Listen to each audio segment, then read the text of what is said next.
theyeshiva.net.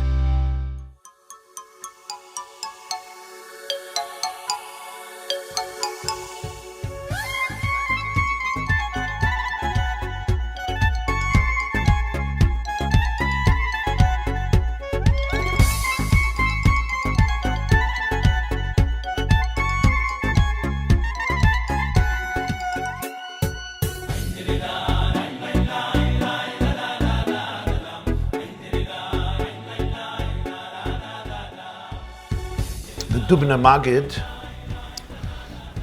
Rabbi Yaakov Krantz, was known as a person who, for every idea, he had the perfect story.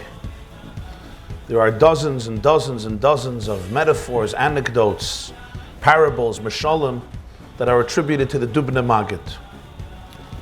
So somebody once asked him, he said to him, how is it that you always come up with the perfect story and parable to match every insight and idea? And of course the Dubna Magid smiled and said, for that I'll tell you a story or a parable. He said there was once a fellow who went to an archer site where people shoot arrows, and another person who approaches the target afterwards sees that this man literally managed to hit every single arrow in the perfect, what is it called? The bullseye. Never missed the bullseye. So he asks him, he says, how did you manage to achieve this type of skill, this type of precision and impeccable aim to hit the bullseye every time? So he says, I'll tell you how I do it. First I shoot, and then wherever the arrow hits, that's where I make the circle. And therefore I never miss the target. So the Dubna Magid says, I don't start with an insight. I have stories. I start with a story.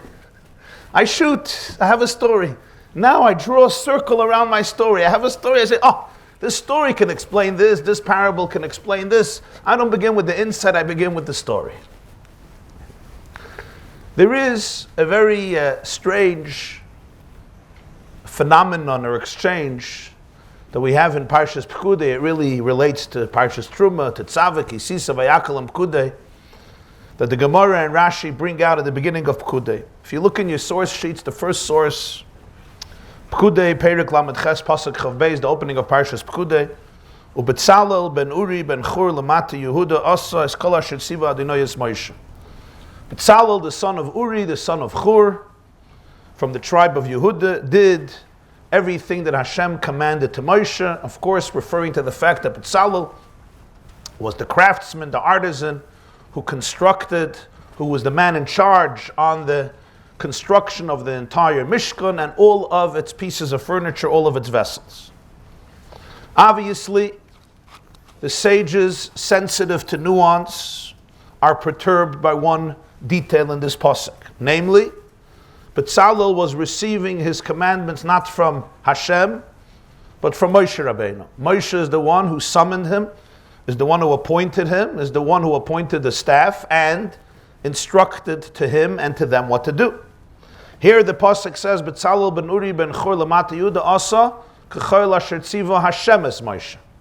He did everything that Hashem told Moshe, when really we would assume it should say he did everything that Moshe told him in the name of Hashem.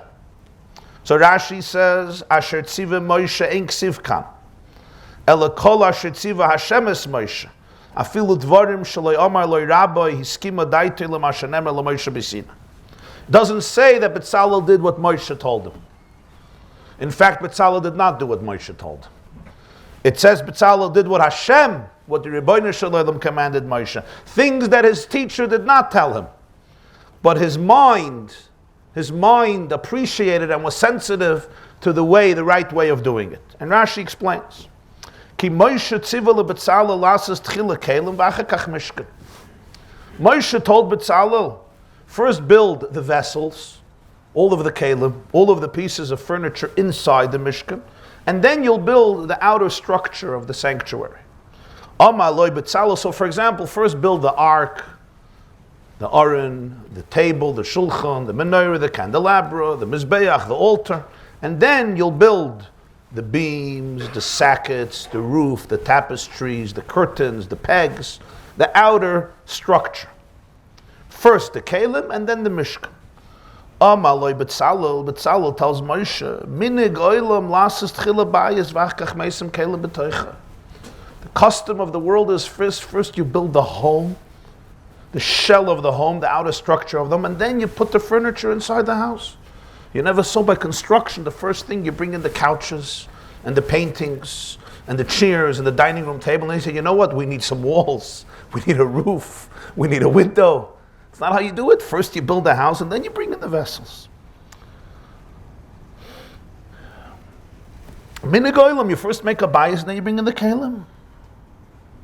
Amaloi, Moshe tells Betzalel, Kach shamati mipi HaKadosh Baruch Hu. You're right. That's what I heard from Hashem. Amaloi, Moshe says, Betzalel Keil Hayisa. Your name is Betzalel, which is Betzalel Keil. In the shadow of Hashem have you been. Ki bevadei kach tzivali HaKadosh Baruch Hu. You're right, that's what God commanded me. V'kach also, this is what he did. HaMishkan tchila v'achakach HaKelim. First he built the Mishkan, the outer shell, and then he brought in the kelim. The source of this Rashi is a Gemara, Maseches Brachas, Masechta Brachas, Daf Nun Hey Amid Aleph. Your second source, Brachas 55. Amar Reb Shmuel bar Nachmani, Amar Reb Yonason. Shmuel, the son of Nachmani, said in the name of Reb Yonason, Betzalel al Shem Chachmasei Nikra. Betzalel was not just given a random name. Betzalel reflects his wisdom. Why? The Gemara tells the story, Reb Yonason tells the story. When Hashem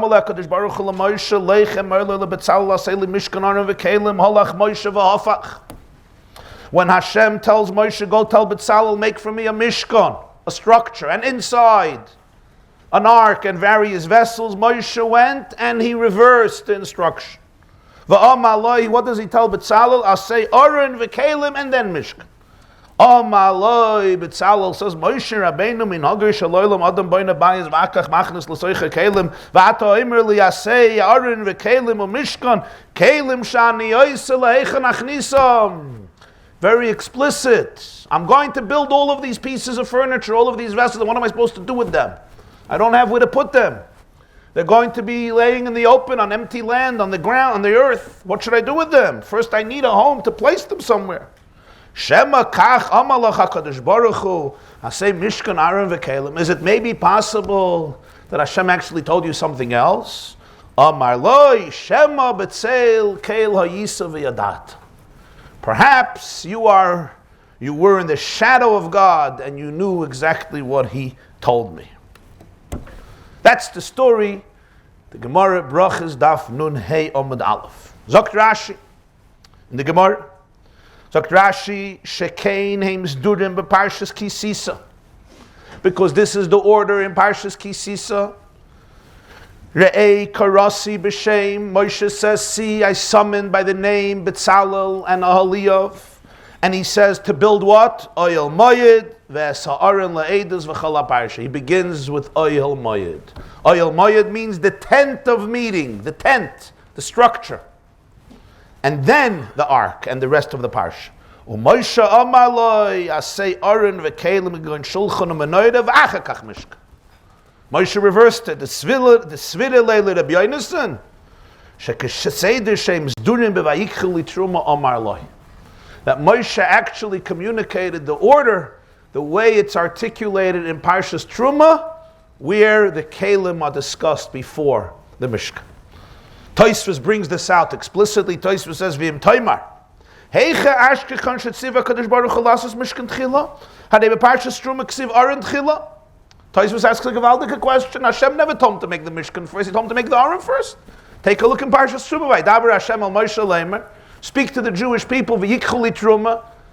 Ask of them to give contributions. V'asu limikdash v'shachanti b'soichem. It's all Hashem speaking. What's the first thing He says they should make? First thing is an Aron. And then after the Aron, you have the Kapairas. And then you have the Kruvim. And then you have the Shulchan. And then you have the Menorah. Later, he gets to the Yeriyas. He gets to the beams, but he actually first begins with the vessels. The commandment of Hashem to Moshe begins actually with the kelim. V'yashloim as aktois the Parshas Kisisa ksiv es oyel moyed v'sa'aron leidos. In Parshas Kisisa, it says Hashem tells Moshe to build the oyel moyed and the aron. So Parshas Truma meaning is not what Hashem told Moshe, it's the way what Moshe experienced. How Moshe perceived God's commandment to him to first make the kelim, but actually the commandment itself is articulated in Parshas Kisisa, and that's where Betzalel caught on to what Hashem told Moshe, not what Moshe told him. And that's why it doesn't say Betzalel did what Moshe said, it says he did what Hashem told Moshe, not what Moshe told him, because they had this argument. This is the end of the story. Today we want to explore what is the meaning of this story. How are we to understand this? Why would Moshe change the order which Hashem instructed him? Did Moshe forget? If he forgot, he only forgot this detail. He didn't forget. Moshe generally, it looks like, had a pretty good memory. So you're going to say he distorted this? He distorted it intentionally? If he distorted this, what else did he distort? How do we trust Moshe Rabbeinu? Regardless, why would he distort this? What type of people make distortions to fulfill some type of agenda? Even people on our level, what type of agenda, what type of ulterior motive would you have in changing this order? Did he distort it unintentionally? Did he think it's insignificant? Why would he think it's insignificant if Hashem told us to him?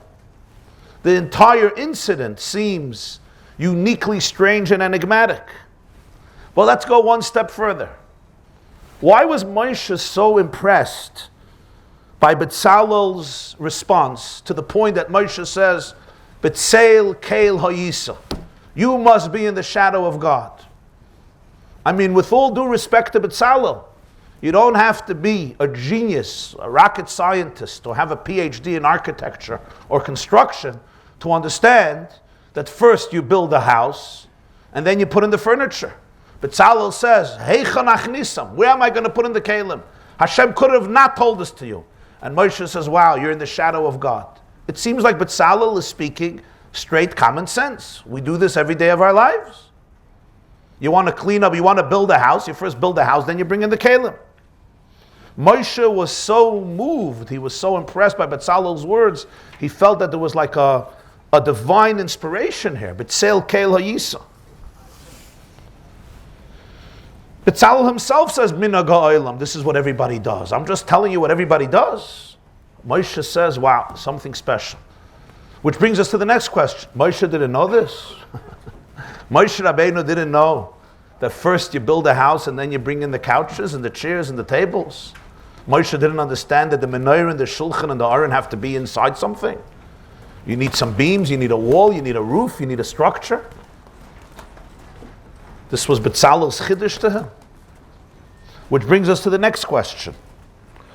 Why did Betzalel even question Moshe Rabbeinu? Every mitzvah is understood. Many mitzvahs that are not comprehensible. Moshe told him to do it. Moshe told him to do it. So he has a question, he has a question. Everything Moshe told him he understood. The exact measurements of the shulchan and the aron he did understand. He could have also asked the question, why 3 bechers? Why this type of button? Why this? Why that? He didn't ask.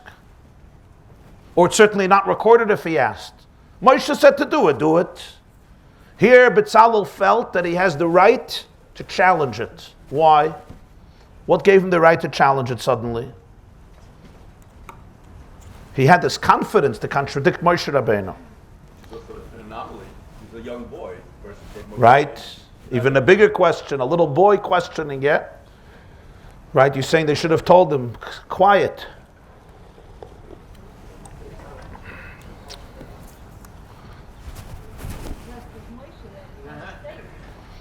You're very impressed with Moshe. Okay, that's true too.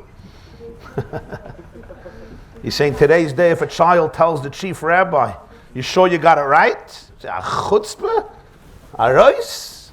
You're challenging me? Moshe says, you're right. Sorry. Sorry, Betzalel Kela Yisa. It tells you who Moshe Rabbeinu is. Now, obviously, I ask these questions rhetorical. If Moshe was capable of distorting the word of God, then the whole Judaism becomes absolutely meaningless. Back to our Emunah series. Emunah doesn't mean blind faith. Emunah means certainty. If there's even a iota of a question if Moshe Rabbeinu could be trusted, absolutely, 100%, 1,000%. If without that, the whole structure of Yiddishkeit becomes futile, pointless, and meaningless, and absurd. What if Moshe one day had a bad day? He had a bad day. He decided, you know what? I like what the mezuzah looks like. Hashem never told the Jewish people to put a mezuzah on the door. Never told us to put on tefillin. We heard it all from Moshe. It's not one of the 10 commandments to put on tefillin. We heard it all from Moshe.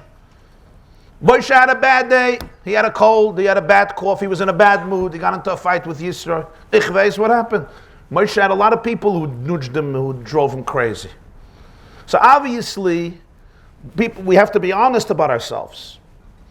If Moshe was this person who is capable of distorting even a subtlety, then the entire essence of Torah becomes a very weak and frail structure. But finally, there's maybe the most important question, or maybe the most practical question. What bothered Betzalel? The entire dialogue seems very strange. Moshe did not tell Betzalel to craft the vessels and place them on an empty land outdoors before encircling it with a structure. That's not what he said. He told him to create the vessels before he built the beams and the roof. Moshe never said, make a norah, make a shulchan, make a menorah, and set them up on display outside. He said, build them. I want to ask you a question. When the Jews were traveling in the Midbar, there was no Mishkan. What did they do with the Kalim? They were traveling a lot. 40 years they were traveling. What did they do with all the vessels? They didn't have a structure. The answer is they packed them up. They packed them up. They didn't leave them outside. They packed them up. There was something called Bigdei Hasrat. Every Keli had its own unique garment, its own sack, its own, so to speak, cloak in which you dressed it up. It's discussed at the end of Parshas Bamidbar in detail how the Levium and the Kohanim used to take apart the Mishkan and pack up all the pieces of furniture and transport it from one place to another place. That's what they did. Moshe ever told Betzalel to build Kalim and make a display outside and then build a wall around it? To shoot an arrow and then make a circle around it? He never said that. He said, build Kalim, build Kalim. What's the problem? What are you going to do with the Kalim? You'll find somewhere. You'll put it somewhere. You'll put it somewhere. And then you'll build the structure, and then you'll put in the Kalim. Why was there such an issue here? To the point that Betzalel challenges Moshe, and then Moshe admits. Moshe could have said, you misunderstood me. I said to build the Kalim first.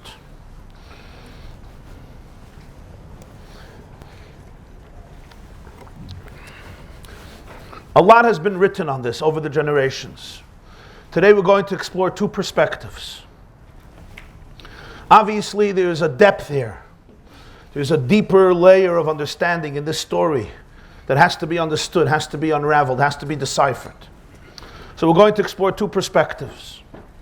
One is the Pri Tzaddik, Reb Tzaddik HaKohen of Lublin, in his Sefer, in his work Pri Tzaddik, in Parshas Bahaloischa, explores this story from one perspective, and the Tzemach Tzedek in his Sefer Ohr HaTorah in Parshas Kisisa explores the story from a different perspective.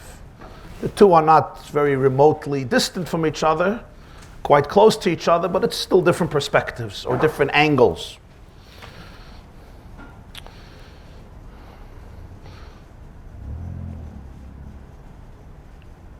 We'll begin with the Ohr HaTorah, with the Tzemach Tzedek's interpretation, and then we'll go to the Tzaddik HaKohen of Lublin's interpretation.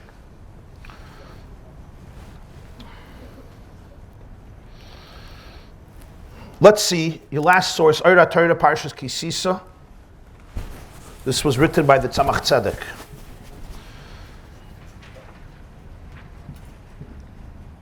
Betzalel Omar Gam Bazeh Yiriyas Koidmim Tchila Makifim V'acha Kach Pnimiyas. Betzalel said you first have to have the Urias. The Urias are the roofs, the tapestries, the mosaic tapestries on top of the Mishkan. First Makifim, and then Pnimius. Literally first that which surrounds, and then that which is inside. Moshe Amar Kafisha b'machshava ha'mechuven sheyeh gili b'pnimius. Moshe discussed it the way it's in strategy and thought, where the ultimate objective is there should be a revelation in Pnimius, inside. Betzalel is called Betzalel ben Uri ben Chur. Chur, doidi shalach yadai min achur. The pasuk in Shir Hashirim, my beloved one sent forth his arm through the hole. Rak derech Chur. Mashgiach min achaloinus meitzitz min acharakim. He supervises from the windows and he peeks through the charakim, the cracks.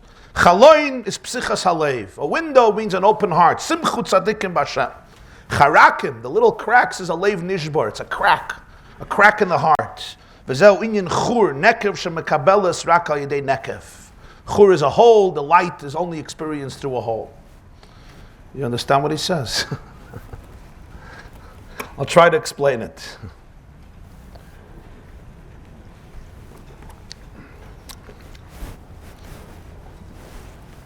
Every project in life has to include two components.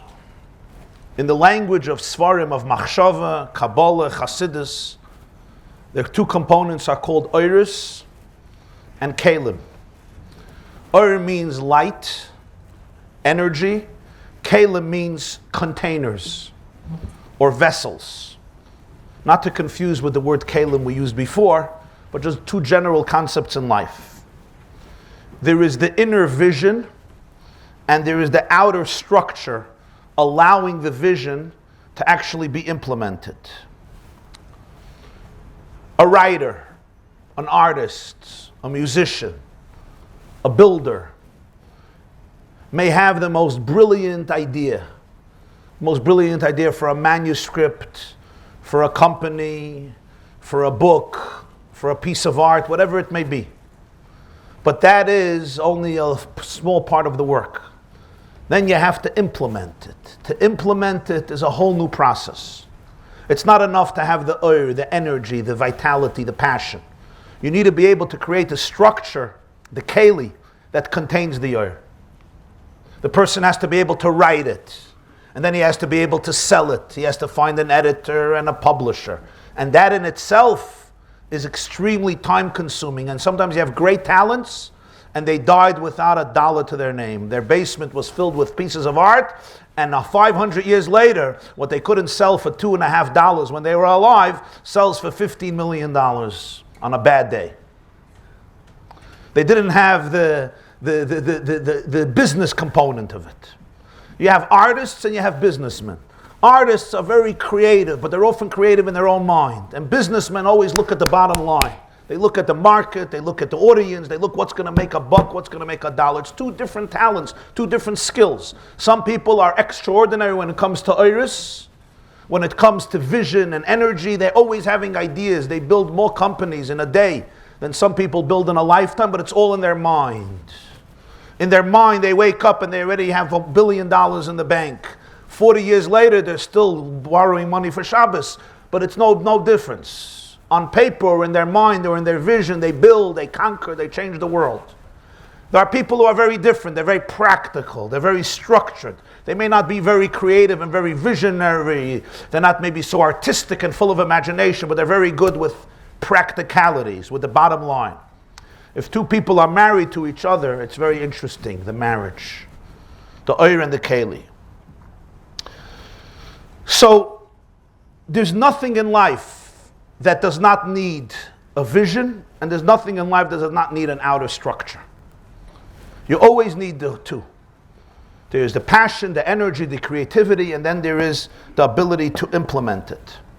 The most beautiful piece of art needs the right frame. And often art without a frame is not appreciated. And I mean by a frame, not only the physical frame of a piece of art, but what the frame represents.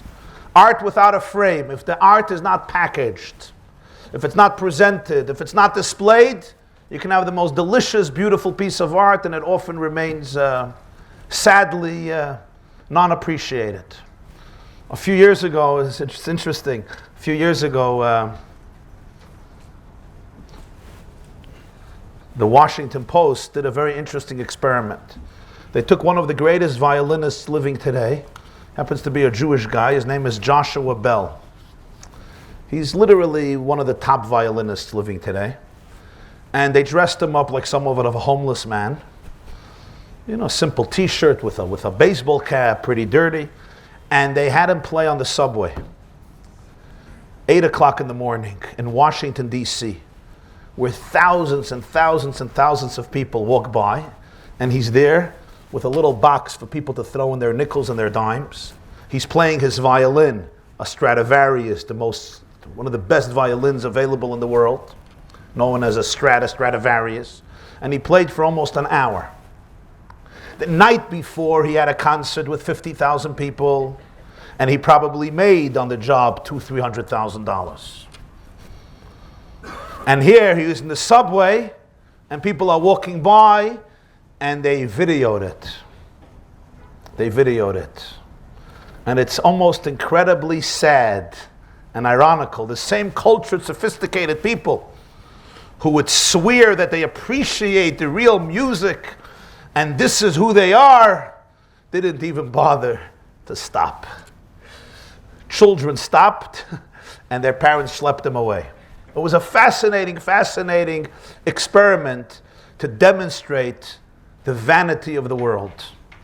If the art comes without a frame, it's not art. Everything has to be framed and packaged. In other words, most people have to be told that something is good in order for them to believe it's good. Even though we'll never admit that. Well, of course I know it's good. Please, you know nothing. If they tell you it's good, it's good. If they tell you it's beautiful, it's beautiful. If they tell you it's unbelievable music, it's unbelievable music. If they don't, if it's a subway, of course not. Almost very, very few people stopped. Almost nobody. Children, yeah. Children, that was the common denominator. And their parents schlepped them away. We have to go to school. And you had there top Washington people, professionals, lawyers and doctors and various professionals who take the subway there, people who work in politics. Washington D.C. was a very, I happened to be there once at the subway station. I saw what it's like. Art without a frame, is it considered art? So, you want to build a website, you want to build a shul, you want to build a community, you want to build an organization, you want to build a business, you want to build a company, you want to build a home, whatever it is. You have dreams and energies and creative passions, and then you need the facilities, you need overhead, you need money, you need administrators, you need plans, and here is where a whole new challenge develops. Now the question is, which comes first? What comes first in life? The vision or the structure? The oir or the keli? The form or the substance? The art or the frame? The pnimi or the chitzon? The inside or the outside? What comes first? What do you think? What should come first? You say everybody's different. What should come first? The vision. Right?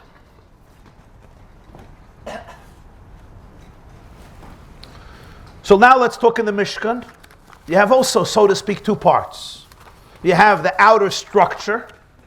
That's what you see from the outside. But the structure contained a whole interior Mishkan. The Heichel and the Kodesh HaKadoshim and the Kalim and everything else. And now the question is, what in life should come first? Moshe Rabbeinu speaks to Betzalel. What does he speak about first? He speaks first about the pnimius of the Mishkan. What's inside the Mishkan? So he speaks about the Aron, he speaks about the Shulchan, he speaks about the Menorah, the Mizbeach, and so forth.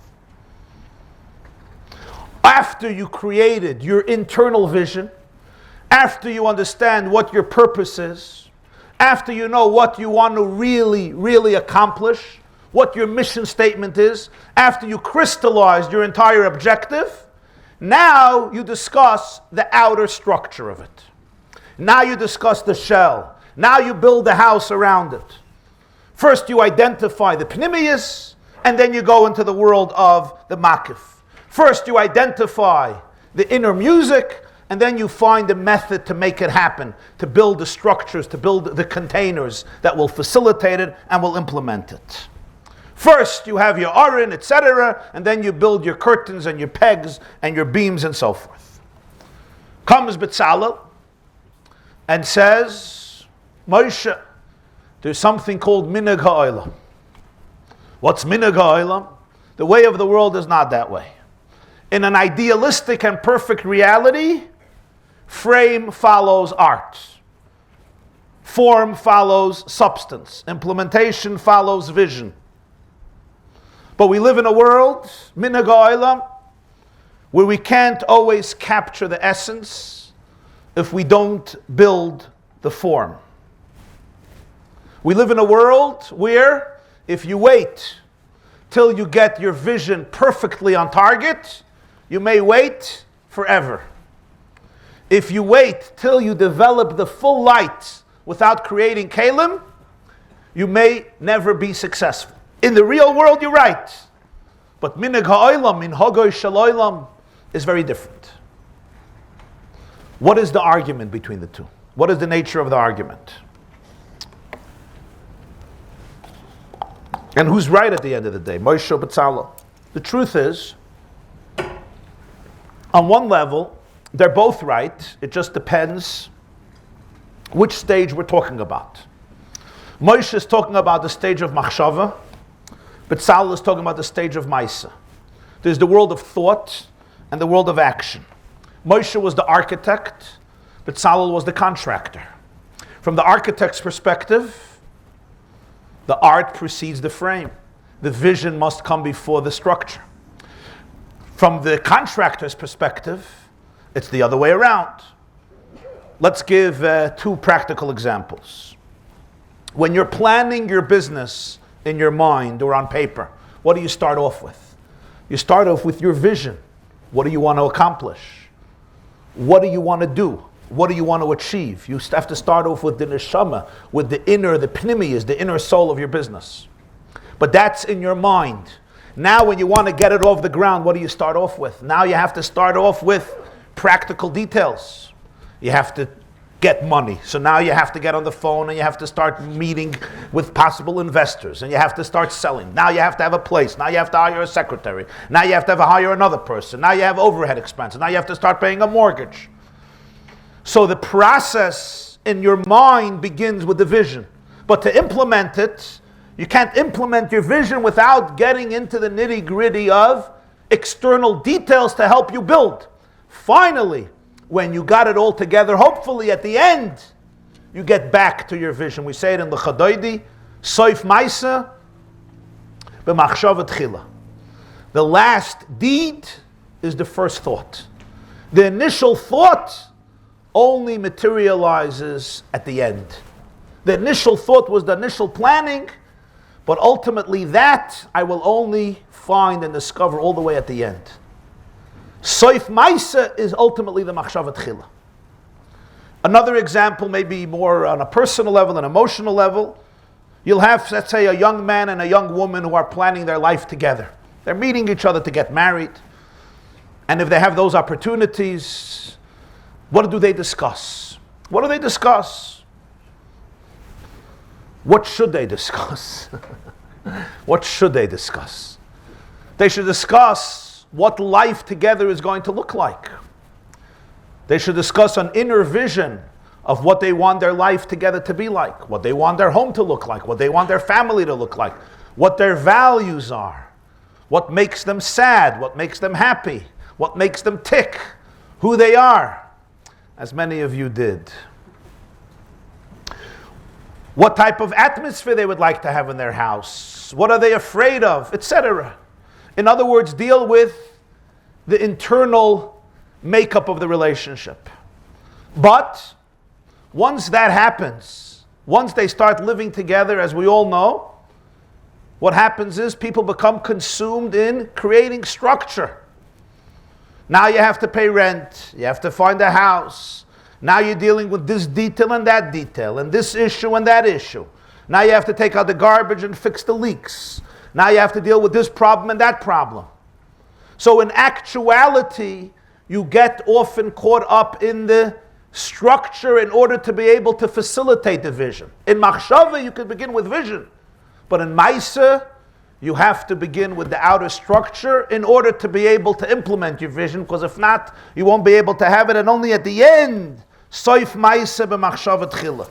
This is even before they have children. Now once they have children, all the dreams and all the visions go flying out the window. You could take all your theories and cast them out into the dustbin. Now it's about changing diapers, running to the doctor, cleaning up the mess, doing the laundry, and if you can get to bed sane, you are doing quite well, better than most people.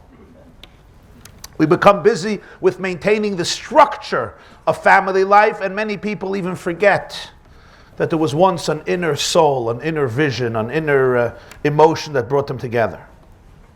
So when Moshe speaks to Betzalel, how does Moshe speak to Betzalel? Moshe speaks to Betzalel and he says, first work on the interior, then you work at the exterior. It's not a mistake and it's not a distortion. When Hashem, who is beyond time, tells Moshe Rabbeinu about the vision of the Mishkan, what Moshe experiences first and what Moshe communicates first is always the pnimius, always the interior structure. In Moshe's world, vision always comes first. You plan the project and the interior always takes precedence. It's not, but for Moshe, it's not just an issue of time. For Moshe, it's an issue that in life, the pnimius precedes the chitzonius. The inner precedes the outer. When you're building a home for Hashem, the outer reality has to yield to the internal reality. The form grows out from the substance. The frame grows from the art. Betzalel speaks about minhag ha'olam. The word olam comes from the word helam. The Gemara says in Pesachim, helam means concealment. Minhag ha'olam means the custom of a place of concealment. We live in a world where the outer structure is not only significant, but first of all, in the world of action, it must come first. What is more, often in life, it's very difficult for people who live with many concealments to be able to articulate what their inner vision truly is. And if they wait for it, it won't happen. So therefore, minhag ha'olam is that you have to begin with structure. You have to begin with doing things. You don't know exactly what the inner vision is. You don't have it fully developed inside. The chitzonius is not following the pnimius. But in minhag ha'olam, if you'll wait till your pnimius is perfect, you may wait for eternity, as we said. So sometimes you have to create kalim, you have to create facilitators, and they themselves will draw the inspiration. They themselves will draw the energy. They themselves will make it happen. Sometimes you have to make an outer structure, and that structure itself will start creating visions. There are people who think and dream, and that's what they do their whole life. And sometimes you have to tell them, start doing. But I still haven't figured it out. I need another 25 years. No, start doing. And you'll learn from mistakes. And you'll see you wasted your time, you'll start again. And you have to fix this, you'll fix this. Don't be afraid. You'll start with your kalim, and your kalim will be mamshechar, people who wait to start producing vision till the vision is impeccable and flawless, and then they go to 1,000 experts, and everyone has a different opinion. 40 years later, they're still wondering why their life looks a certain way. In an idealistic world, it's great, but very few of us live in a perfect world. We live in a world of concealment. And a world of concealment, trial and error is the name of the game. Do it. Do it. You only have an outer structure. You don't even know exactly what you're going to put in. You know what? You'll have a place. Things will start coming in. And if you have to change, you'll change. Sometimes you have to alter your vision based on your structure.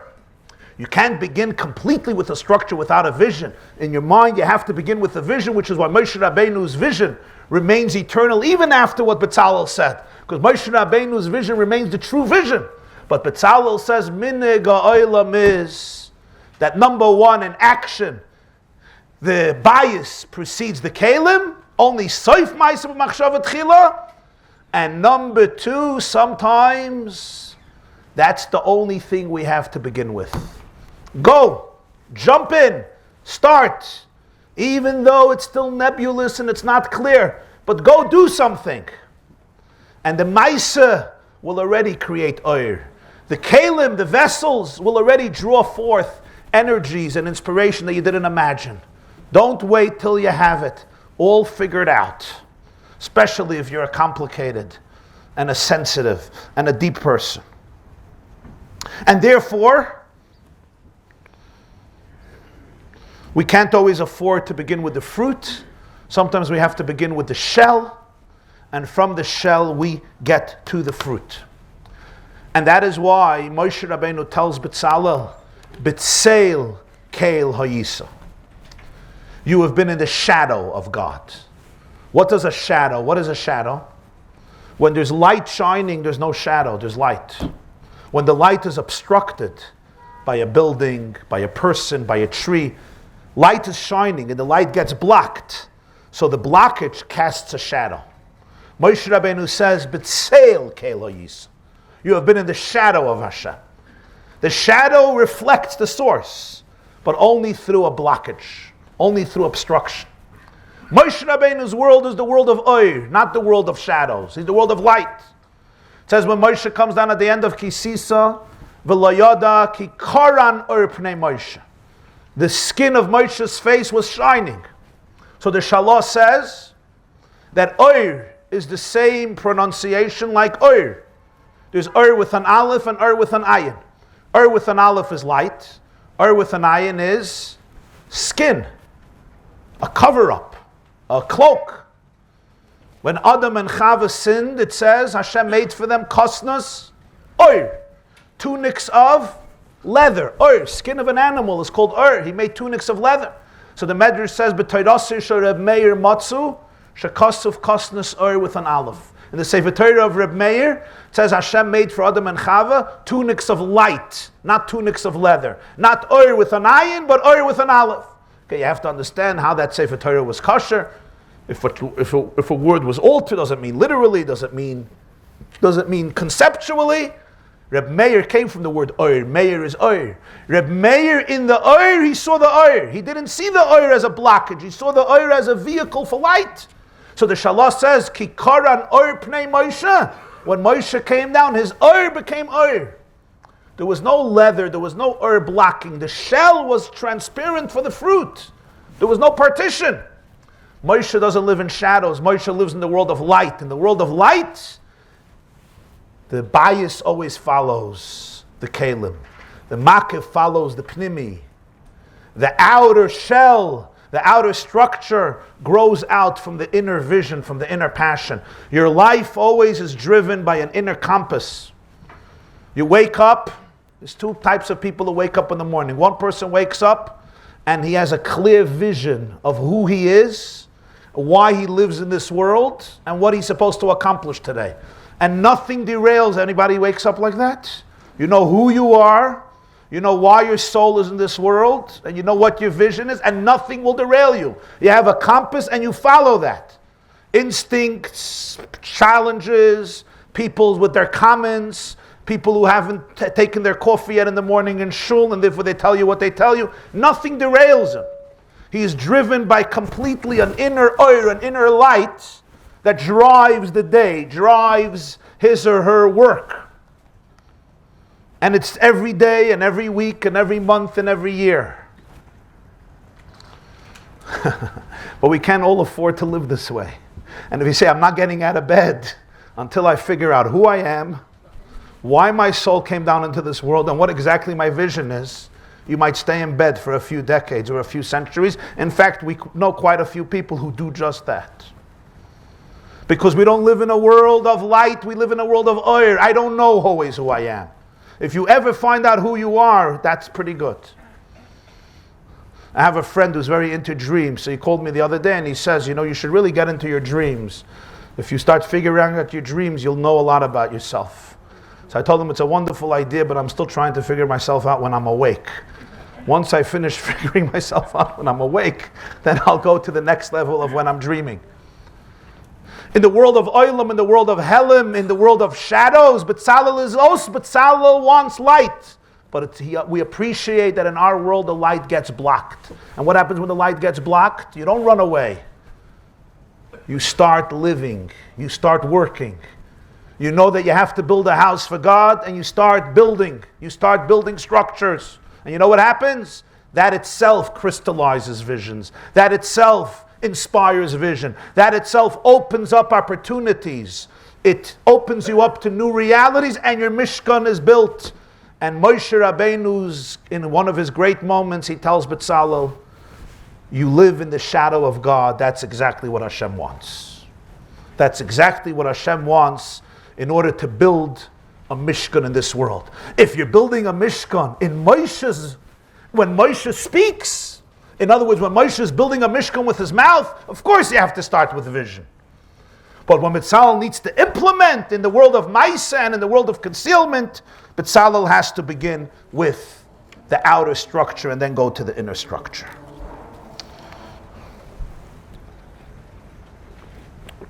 Now, of course, it's very relevant to many people's lives because you'll see, including people sitting in this room, any meaningful project you ever get involved in, whether it's building an organization, building an institution, building a Mosey, building a shul, building a community, building a family, building something beautiful, something inspiring, something meaningful. You want to found a school, you want to found a charity, a website, whatever it is, any area, in Gashmias or in Ruchnias or in both. What will happen is you will have great visions. You'll even transcribe them on paper. You'll even share them with a friend or two who will say you're a genius. And now starts getting it done. And when you want to get it done, first of all, everybody you speak to will tell you that you're an idiot. Second of all, they'll tell you that another 100,000 people tried to do it and everybody failed, and they're now izgeklapt to Hishainis on Hishainis Rabbi. They feel like failures, don't feel like a failure, stay away from it. And suddenly what happens is powerful dreams, even if you hold on to them, they turn into endless, tedious meetings that have to deal with details and nitty-gritty of administration issues. Somebody once told me they created a school. And they thought creating a school was about a vision of education. And they had a vision of education. And then they had to implement it. And they realized that 99% of the time, they were fighting with janitors. They were fighting with banks. They were fighting with administrators. They were trying to get the food. The food wasn't ordered and there was no toilet paper in the bathroom. And suddenly your whole vision becomes about toilet paper in the bathroom. There's no toilet paper in the bathroom. So what he told me, from a grand vision of educating a new generation, I now think most of the day about toilet paper. It was a great metaphor. It was a great metaphor for life. And it's very easy to get discouraged. It's very easy to get discouraged. Somebody told me he was celebrating his 70th birthday. So his children and grandchildren made a video. And the video, they summed up 70 years of life. You know, with what's it called? Slides of all the years. So he told this person, this grandfather told me, he was watching, he said he was crying. I said, what made you most emotional? He said, what made you most emotional is, he says, you come home every day. You're exhausted, you're tired. There's supper and there's homework and there's cleaning up and there's bathing the kids and there's putting them to bed and there's trying to put yourself to bed. And there's dealing with the telephone bills and this bill and that issue, and then there's this crisis, and then there's running here, and then this one needs stitches, and this one has an infection, etc., etc. And it doesn't look like it adds up to anything. You're just completely, if you're a good person and you're serious, you become consumed by the detail. It doesn't add up to anything. It doesn't look like it adds up to anything. It's just you're putting out fires, basically. You're trying to stay sane, to keep your spouse sane, or not, and just trying to keep it together. And he says when he saw the video, and it was part of video and part slides, you see how all the details make up a cohesive picture. And it gets very emotional. because you see the string theory. You see a vision that dominates, that pervades. But you can't always live with that in the moment, because then you remain aloof, you remain detached. You have to become entrenched on the boiler level. You have to get into life, and when you get into life, it becomes very, very consuming. But at the end, you get to see that cohesive picture. But it's very difficult for people, because they often want to remain aloof. They want to stay away. They only want to have the bird's eye view. They only want, you want to see life, you just want to see the vision. But life is not minhag ha'olam, it doesn't work this way. If you live in heaven, if you live in a place of oir, not oir, then you could see it that way. You look at all the details and you just see that it's part of an inner vision. But in minhag ha'olam, in a world of olam, we have to go into the world of prat, the world of details and nuances and nitty-gritty technical things. And yet, Moshe's vision still remains Moshe's vision, because you always have to remember that as much as possible you need to align the outer shell with the inner structure. You can't get completely lost. But we could be comforted by the fact that in the first major project that the Jewish people built, the Mishkan, the home of Hashem, there too it wasn't so simple. There too Moshe Rabbeinu thought the vision can guide everything, and Betzalel said, no. Already during the construction of the house of Hashem, the issue came up immediately. Even Moshe understood and consented that in our world, we have to begin with the outer to reach the inner. We begin with the shadow to access the light. We work through the husk to obtain the fruit. In fact, Betzalel ben Uri ben Chur. Betzalel is the shadow, Tzel. Uri is light, and Churi is a hole, Chur. The way to access the light is through the shadow. And the reason is because the light is constricted. It comes through a hole, comes through a nekev. Doidi shalach yadei min achur.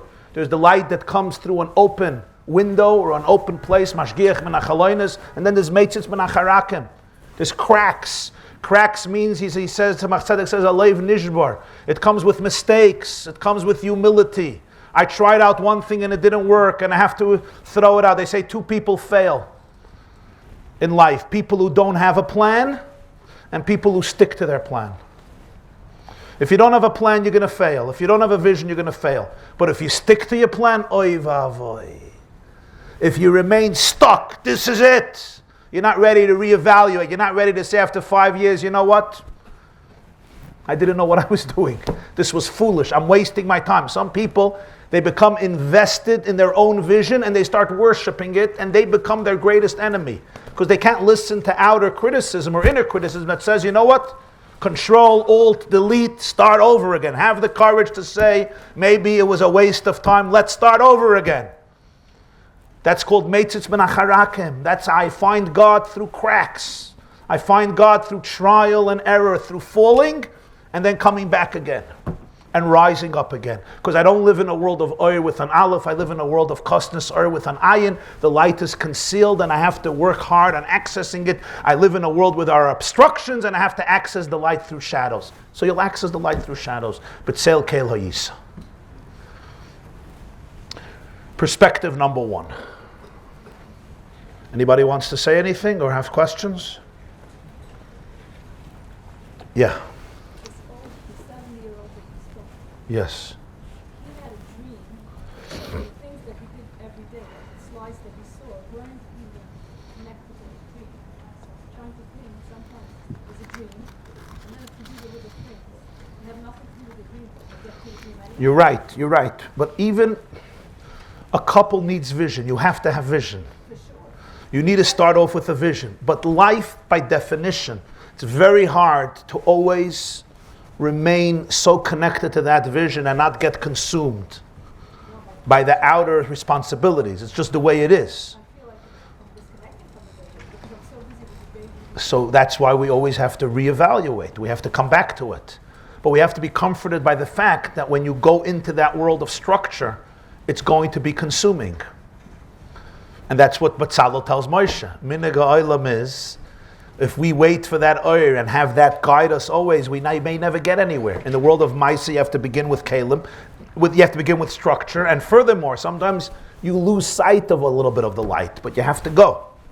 You have to trust the power of action, the power of movement, the power of creating outer structures. And when you create outer shells, what happens is it draws in energy. There's an expression in Sifrei Chassidus, Kalim are mamshich oir. When you create containers, it brings forth the light. I can't always begin with the light. I sometimes have to create containers. Start doing. You start doing things, you create kalim, reikim, altamiti, you create vessels, and things start coming in. We see this sometimes in writing, yeah? It's people who write. I have nothing to write about. There's nothing, it's called it's a writer's block. It's like a mental block. You start writing. And in that process, there's like a sudden surge of inspiration. You didn't know where it came from. I can't wait always for the inner flow. Yeah. Somebody asks me to help them, to do them a favor. I can't wait till I'm passionately in the mood. Start doing things. Start helping. Stretch out your heart. Stretch out your hand. You're not in the mood. You're not feeling. You don't know exactly where it's going to go. The actions itself define you. The greatest stories of success don't always begin with a person. You know, they always tell you, follow your dreams. They love today in all the speeches, universities, they tell the students, follow your dreams. And I say, yes, but sometimes you don't have any dreams. So what are you supposed to follow? They say, follow your dreams. You have a dream, go do it. A lot of people I know, they don't have dreams. They have nightmares. They don't have dreams. Somebody once said, why are people in New York so uptight and so depressed and so nervous and so anxious? They said, you would also be if the light at the end of your tunnel was New Jersey. Okay. You know what I mean? The light at the end of their tunnel is New Jersey. It's not this grandiose dream. They say, follow your dreams, follow your passions. Some people don't have big passions. Their passions is they want to eat sushi. And even that's not such a passion. So you say, follow. It's great. If you have a dream, follow your dream. Sometimes the dream will follow you if you get involved. Sometimes you can't follow your dream. Let the dream follow your life. You live, and dreams are created from life. Yeah? You want to say something? Simchut tzadikim b'Hashem, that's the chaloin, mashgiach min hachaloinus. That's not the charakim. Charakim is a leiv nishbar, there's a crack. It's the humility that comes from making mistakes. Simchut tzadikim b'Hashem is the openness, the experience of openness. So there's no trial and error. Versus the charakim, which represents two relationships with Hashem. Mashgiach min hachaloinus, meitzis min hacharakim. Sometimes Hashem looks out from the window. When Hashem looks out from the window, when you're looking at me from the window, or you're looking at me through the crack, what's the difference?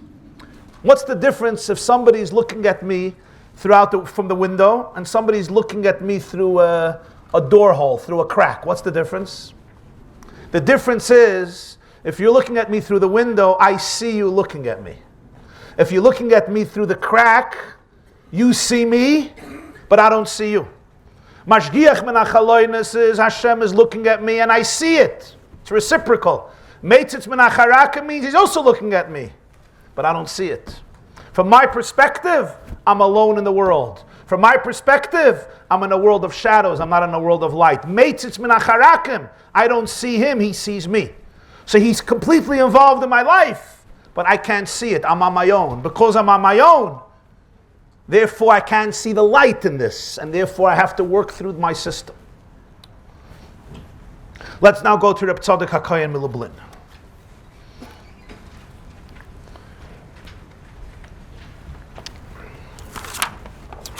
It's also in the source sheets. It's a few pages by him. It's a long discussion. I'm just going to read this paragraph and then explain.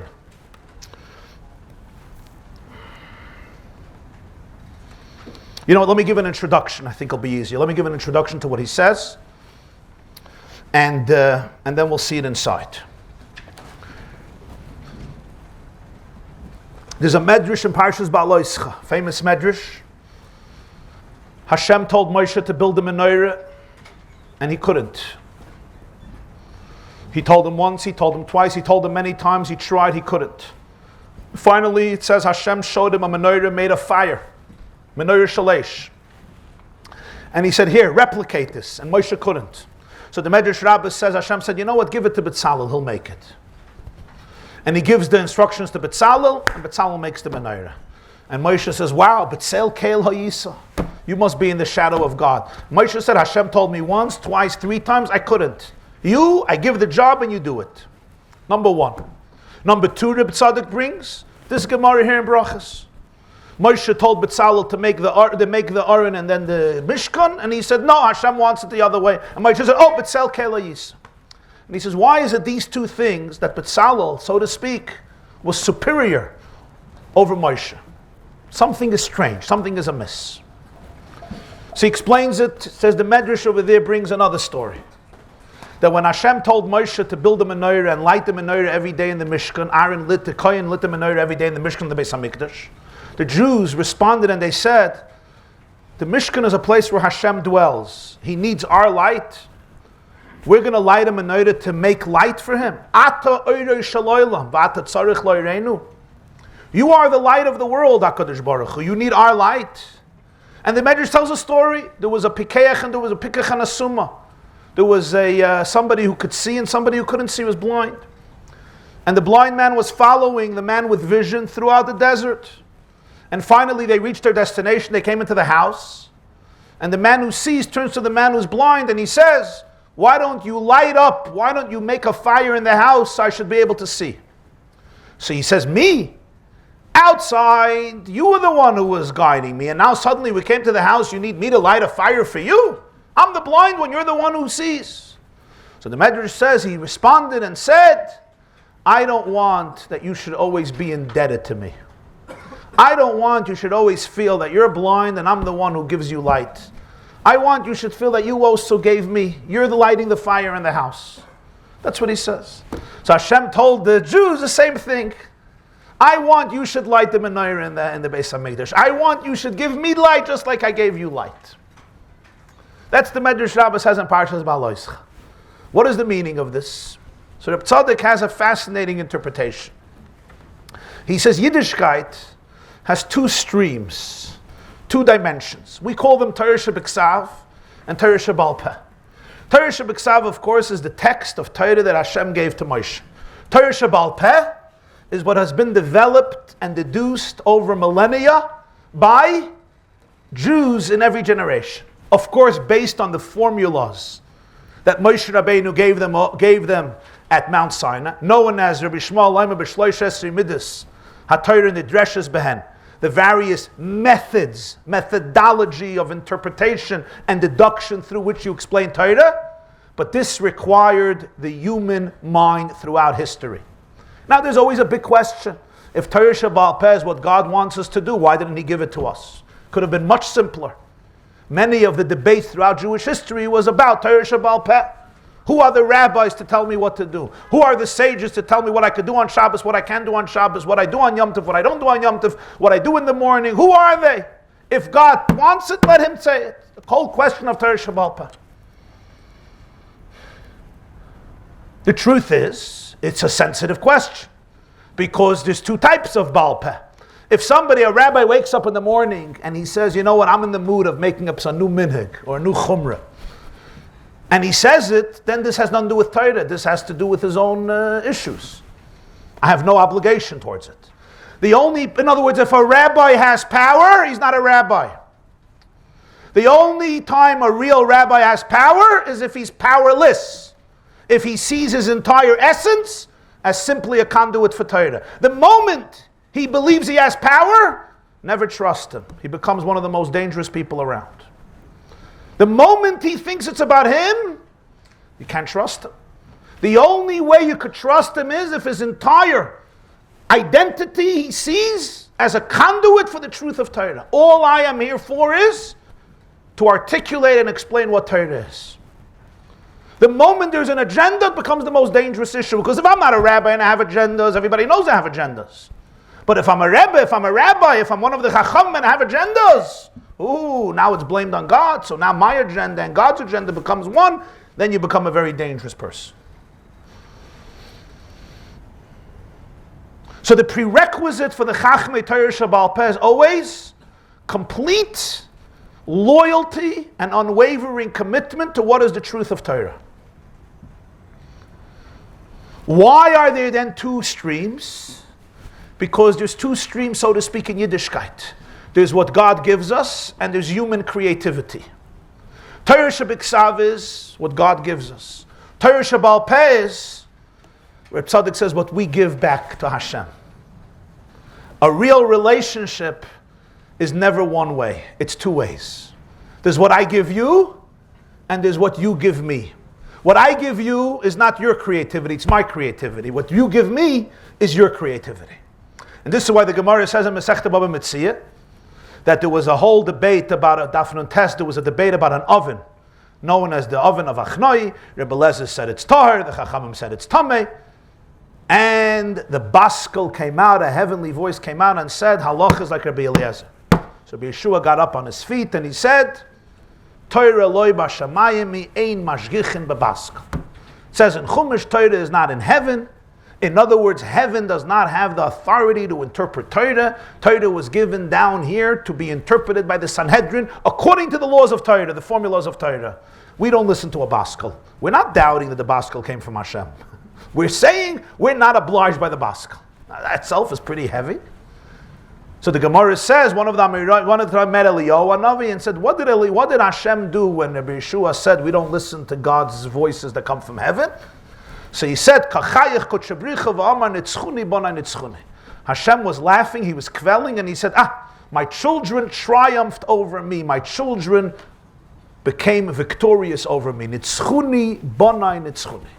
My children were victorious over me. Torah Shabbal Peh represents the creativity of the relationship, the human dimension of the relationship. He didn't just want to give and give and give and give. He wanted you should give back. Torah Shabbal Peh is the Jew who takes Torah and makes it his own. He, so to speak, owns Torah.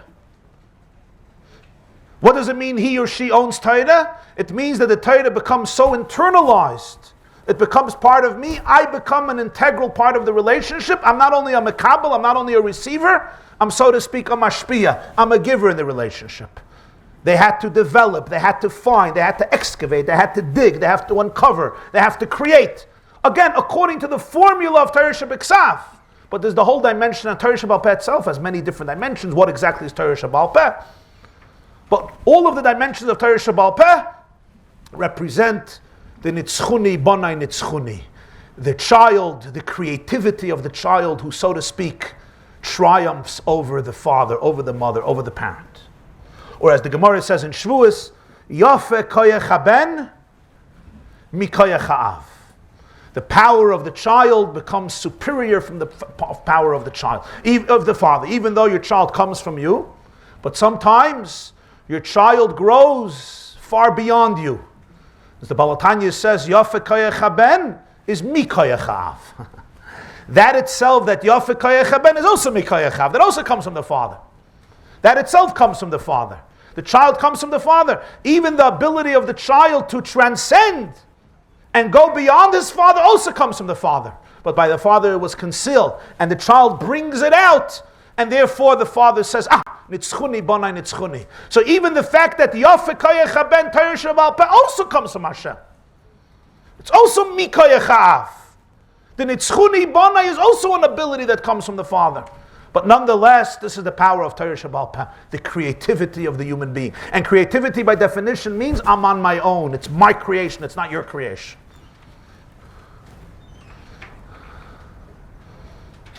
And that's the meaning in Parshas Eikev. It says the Jews don't say, don't say, my own power is what generated all of this great success. Don't say Why? Because it comes from Hashem. What do we see from this pasuk?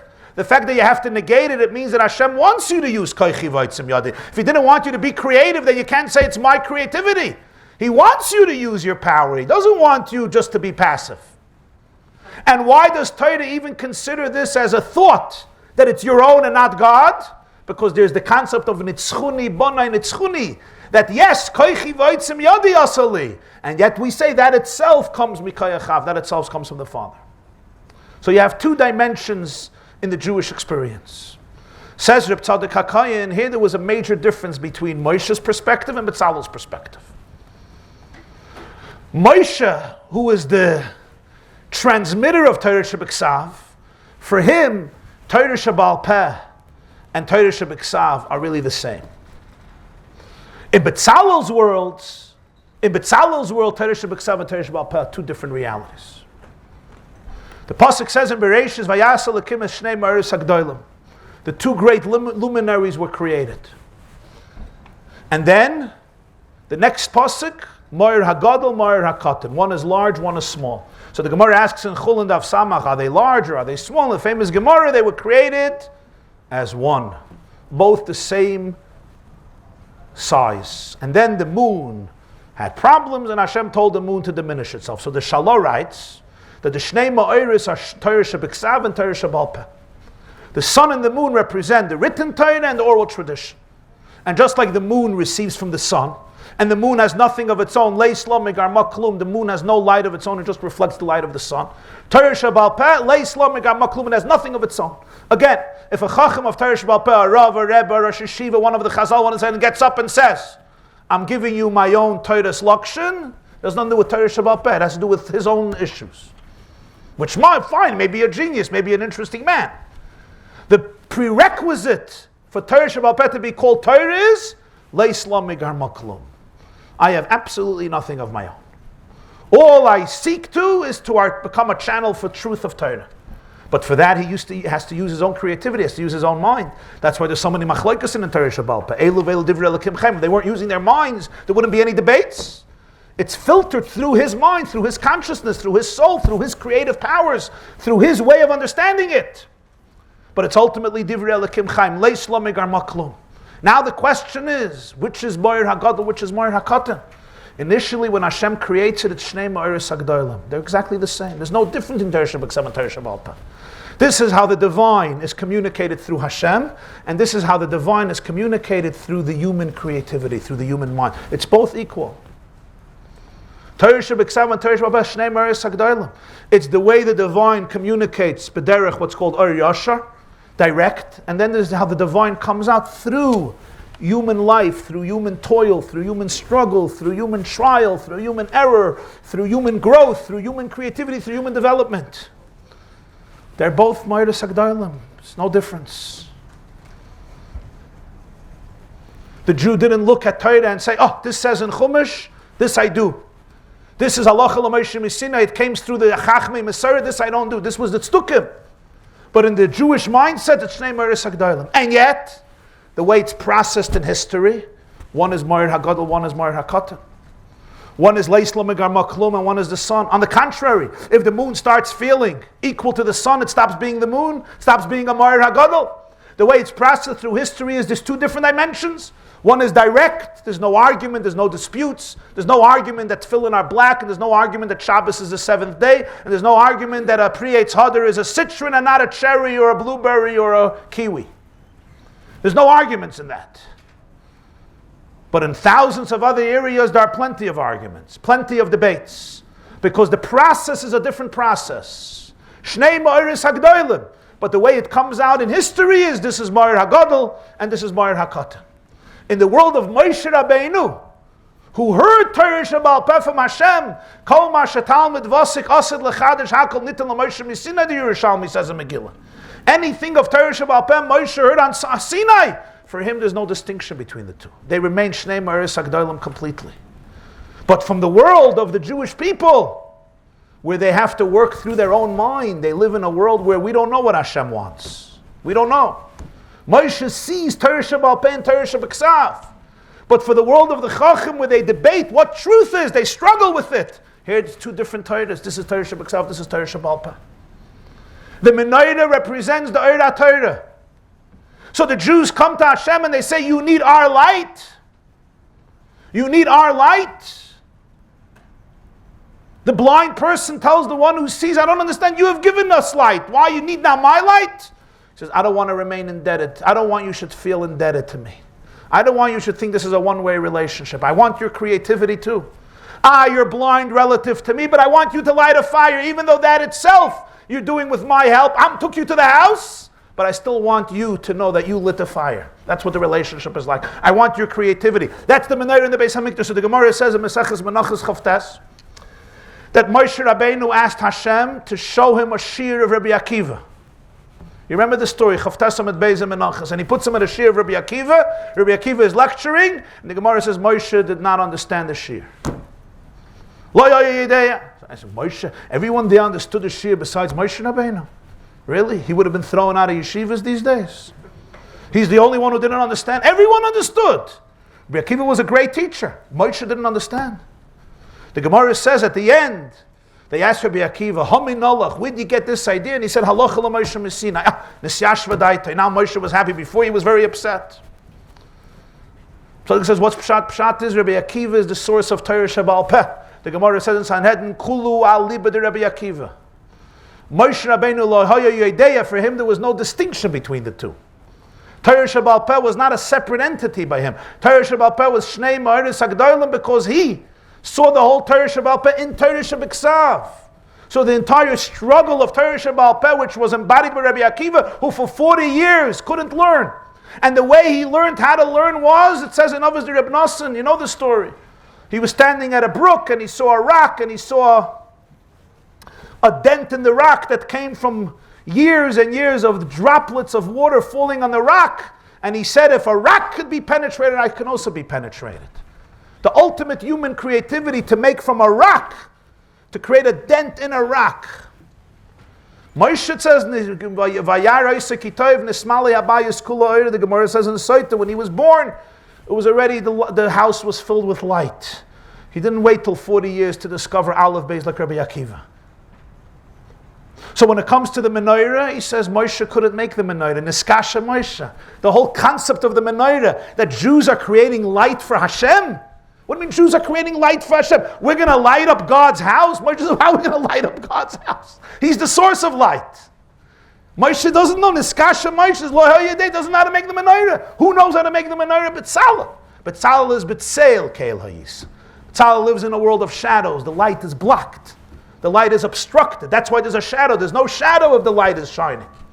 Wherever you see a shadow, because somebody or something is blocking the light. You could check the next time you see a shadow. Look at your own shadow because you're blocking the light is coming from there. I'm blocking the light, so my body casts a shadow. It's the way I process light through darkness. How do you process light through darkness? That's Torah Shabbal Peh. And that's why the Gemara says in Sanhedrin Chavdalid, B'machshakim ho'shivani, Zeh Talmud Shel Bavel. Yirmiyah says in Eicha, you placed me in darkness. Zeh Talmud Shel Bavel. This is Talmud Bavli. Talmud Bavli is darkness. Machshakim ho'shivani. Reb Meir Shapiro, I once write this from a Yid who was there. Reb Meir Shapiro came to America to raise money for Yeshivas Chachmei Lublin. So he was in a particular shul, and there were some people there who weren't happy with his appeal. So what they do, just like they do today, they shut the lights on him. In the middle of the lecture, they shut the lights. This was the early 30s, late 20s. They shut the lights. So without skipping a heartbeat, he says, now I understand the Gemara. But machshakim ho'shivani zeh talmud shel bavel. When you're speaking real Torah, there has to be a machshakim ho'shivani. There's a place of darkness. You're in a state of darkness. But what's the Havana of this? The Havana of this is, that's what Torah Shabbal Peh is. Torah Shabbal Peh, you learn a shtickle Gemara, there's no clarity. Everything has to be constructed from the beginning. How do you reach the conclusions? You propose something, you reject it. You propose it again, you reject it. So you bring out this part, no, you reject it. Kashya, tiyufta, meisva. Another problem, another question. Alamai, this is it. And then you reach conclusion, and then that itself is still not clear. So the Rishonim get into a major debate. And after that, the Achronim get into a bigger debate. And then halacha l'maisa, there's 9 different opinions. So people get frustrated, and they don't understand this is the beauty of Judaism. God says, I need your light. I want your light. I don't want you just to be indebted in this relationship. I need it to be creativity. And if there's creativity and it's your light, there's going to be different opinions, because that's what human beings are. We have diversified ways of looking at it. It's the beauty of seeing God filtered through the individuality of the human spirit. And when it's filtered through the individuality of the human spirit, it's never the same. Elu ve'elu divrei Elokim Chaim. How could two opposite opinions be both words of the living God? God wants this, so he wants this. He agrees to Beshama, he agrees to Betzalel. Elu ve'elu divrei Elokim Chaim. And the answer is, truth, the way it's conveyed through the human experience, is never uniform. My truth can't be your truth. Of course, there are certain truths that encompass all of reality, but there are certain truths that have to remain individual. Your truth can't be my truth. My truth can't be your truth. Why? Because my soul is rooted in its shayrish and neshama.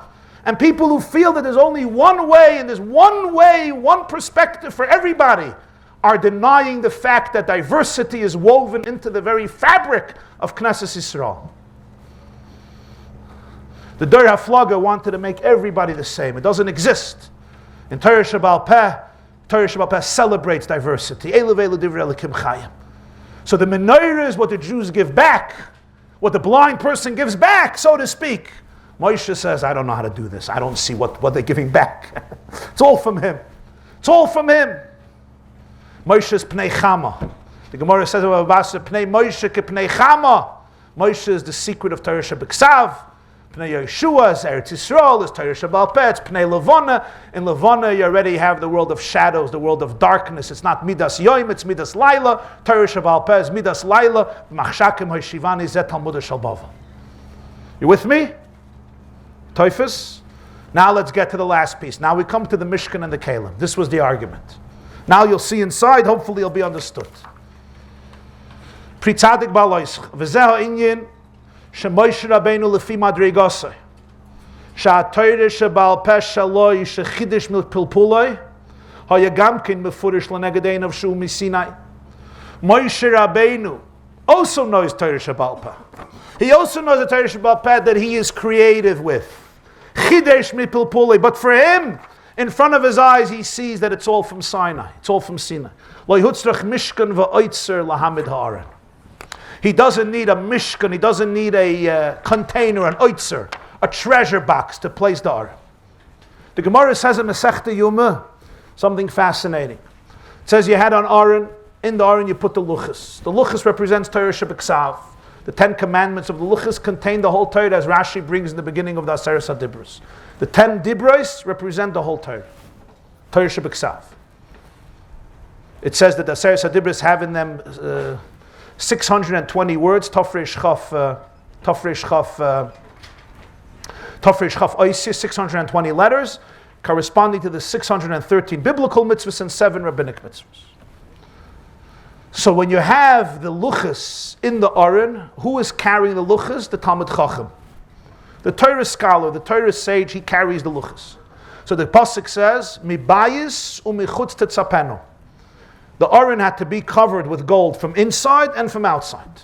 So the Gemara says in Yuma, "Kol Talmid Chacham she'ein toicha kabara." If you have a Talmid Chacham, that toicha is not kabara, meaning the inside is not like the outside. Ein a Talmid Chacham.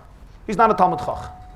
In other words, if a Talmid Chacham plays games, don't call him a Talmid Chacham. If on the outside, he's a great Talmid Chacham, but on the inside, there's any type of agenda, which may be human, don't call him a Talmid Chacham. A Talmid Chacham, by definition, is a person that he represents Torah. And the only way he can represent Torah is if his entire identity, as I said, is a conduit for Torah.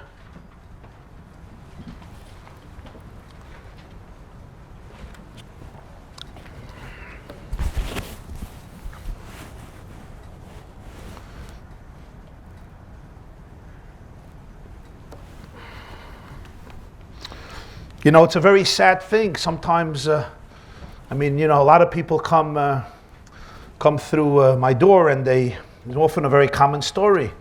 It's called the story of disillusionment.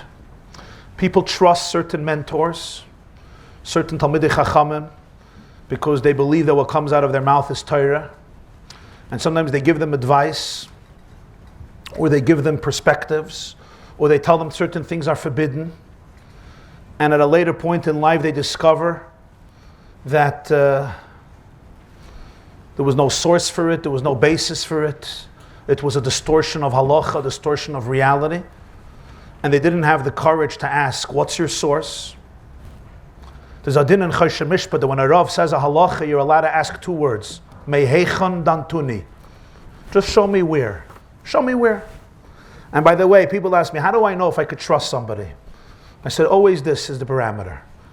You ask them advice, you ask them something, what's the right thing? They tell you. Just ask them two words. Mehechan dantuni, what's your source? You'll see different responses.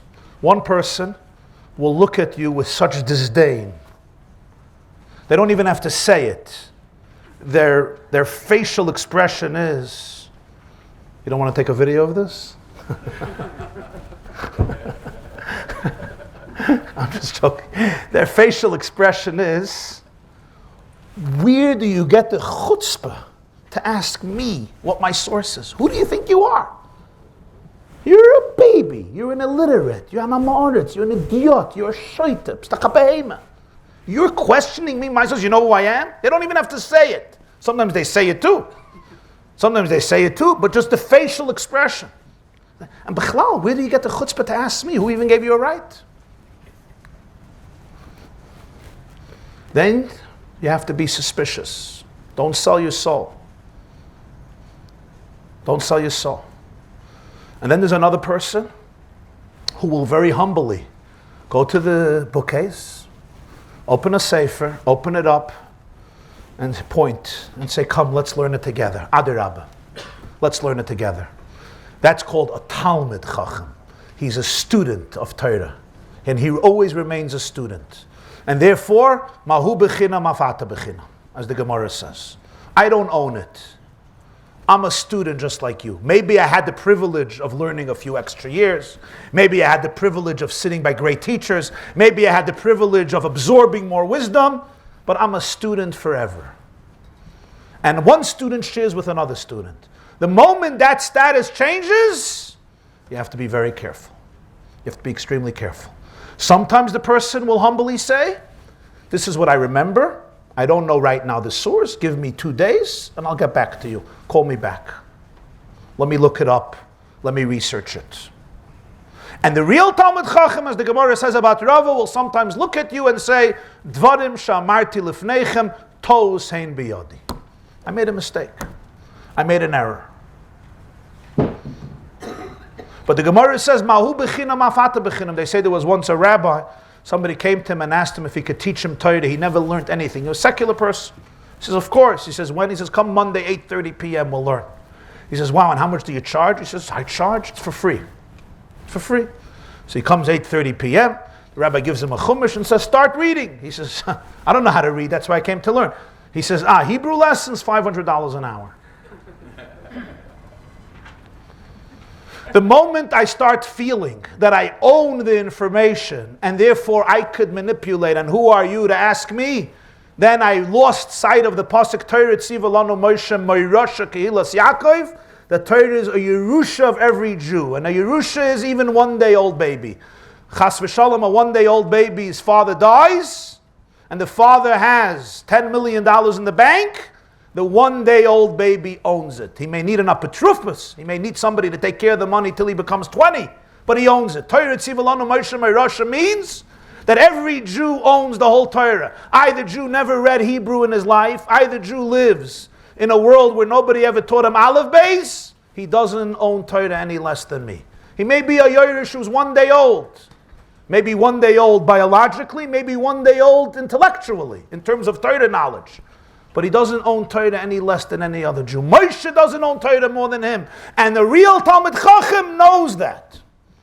And that's the attitude he displays. So if ein toiche kebaroi, if the bias and the chutz are not the same, ain't no Talmid Chacham, he's not a Talmid Chacham. That's why the Medrash says in Vayikra, Kol Talmid Chacham she'ein boi das, nevela toiva heimenu. Talmid Chacham without das, corpse of an animal is better than him. Why is a corpse of an animal better than him? A nevela smells. Talmid Chacham who doesn't have das, in other words, he doesn't internalize Torah, it also smells. The reason he smells is because he contaminates wisdom that is really holy wisdom. Asks the Yefei Torah, why nevela toiva imenu? You should say he's like a nevela. He says, because at least a nevela stays in one place. That's what he says. At least the nevela doesn't walk around. Stays in one place. Doesn't make videos. Doesn't walk around spreading his odor. At least he stays in one place. You know this is a nevela. He says, some people, they walk around, they don't stop. This is the responsibility of a Talmid Chacham. Somebody who teaches Torah has to know the great responsibility, because the fact that he's human, no problem. We're all human. He can make mistakes, but be humble about your mistakes. Don't start associating yourself with God's absolute power. It becomes this is a great challenge many people have. They don't realize. They think that if they challenge a rabbi and they say, Mehechan dantuni, they're an apikoides. There's nothing wrong about it. You're supposed to. If you have a question, Mehechan dantuni, and he's responsible to give an answer. He's responsible to show his sources. And he could say, this is my conclusion, and there may be another conclusion also. Nothing wrong. Humility is the prerequisite to trust a Talmid Chacham. If there's real humility, genuine humility. The moment it's already your thing, it becomes very, very dangerous. So somebody once came to me, a whole maisa that happened in this. I said, I'm going to tell it to you once, and it's a very sad thing for me to say, but it's just the truth. I wish I wouldn't have to say it. And that is, we live in a world where you could never confuse Jews with Judaism. It would be very nice if you would be able to confuse Jews with Judaism, but you can't. You can't confuse Jews with Judaism. That's how it is. Some Jews live up to it and some Jews don't. And if you start confusing the two and you redefine Judaism based on this person and that person, you can be very, very disillusioned and get into a very bad mood very, very fast. You have to appreciate the fact that people are weak. And people have biases. That's how it is. We all have biases. The Gemara brings in Ksuvis a whole sugya, an extraordinary sugya, that there were Tanoim and Amirayim who were helped by somebody cross the street. And they said, I'm not going to be a judge by a din Torah. Paslina le'ledina, you made me puzzle for your din. Rabbi Moshe Shapiro, Zecharna Levrach, who just passed away, so he was here a few months ago. His last shiur, actually, he gave here by Shalosh Shudas, in a shul near where I live. So he said that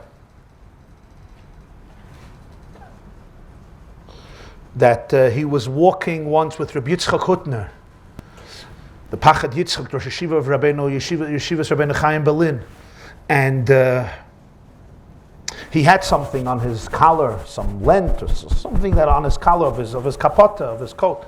So Rabbi Moshe Shapiro took it off. So he looked at him and he said, Paslina le'ledina, quoting the Gemara, you just made me puzzle to have you at a din Torah. This was his way of thanking him. You just made me puzzle for din. You made me subjective. I'm not objective anymore. But it shows you how human bias works. So the Aron is mibayis u'mechutz tetzapenu. The Aron is the Talmid Chacham, and the Talmid Chacham contains the luchas. So here's the argument.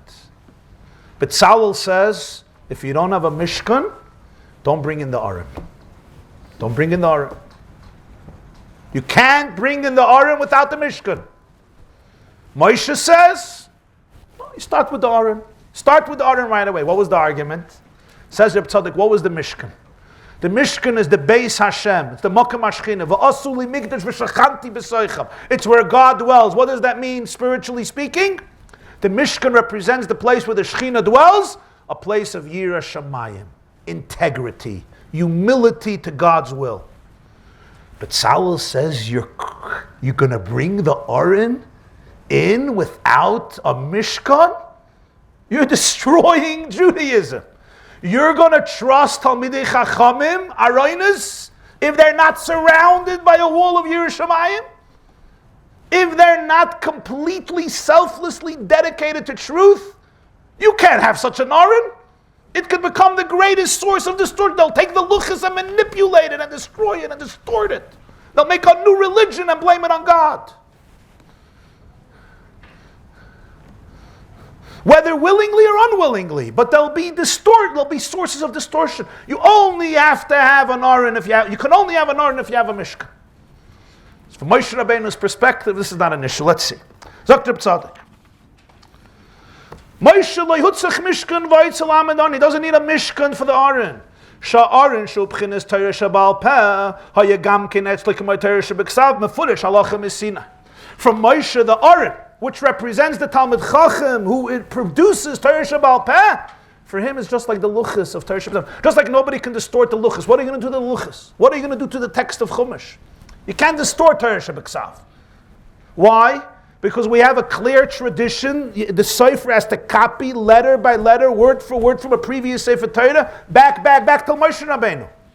It's one of the great realities about our Sefer Torah, that the precision and the meticulousness, more or less, was held up for 3,300 years, because it's copied from a previous one. Jews don't argue about, we managed to argue about that too, but generally speaking, Torah Shebeksav's text is sacred. Torah Shabal Peh, they don't stop arguing. Till today, 3,300 years later, they don't stop arguing about everything. That's the nature of Torah Shabal Peh. It warrants argument. It needs it. Because it's about human creativity. Beis Shammai, Beis Hillel, Rabbi Yehuda, Rabbi Meir, Rabbi Shmuel, Rabbi Akiva, Abaye, Rava, Rav Shmuel, Rabbi Yochanan, Rish Lakish, Rabbi Yosef, Rabbina, and Abashi. Talking about Chachmei Torah Shabal Peh. And so throughout the generations. Sfardim Ashkenazim, Rambam and Rashi, Rabbeinu Tam and Zayda, the Rashba and the Ritva, the Mechaber and the Ramah, the Shach and the Taz, the Magen Avram and the Bach, etc. The Mekabolim and the Poiskim. That's the nature of Torah Shabal Peh. Is it less divine? Real Torah Shabal Peh is never less divine. But the nature is it comes filled with arguments. But from Moshe's perspective, the Aron and the Luchas are exactly the same. The Luchas can't be distorted, the Aron can't be distorted. Of course you start with the Aron. Mashenkin Betzalel shahoyim mishoyrish Torah Shabal Peh shalach hachamim shesvurim shemechatshim midaitam.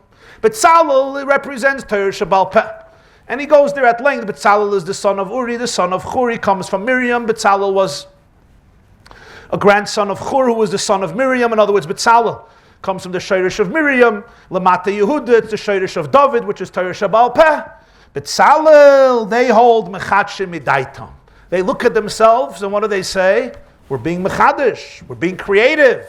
From our own das, from our own mind. They don't see the light.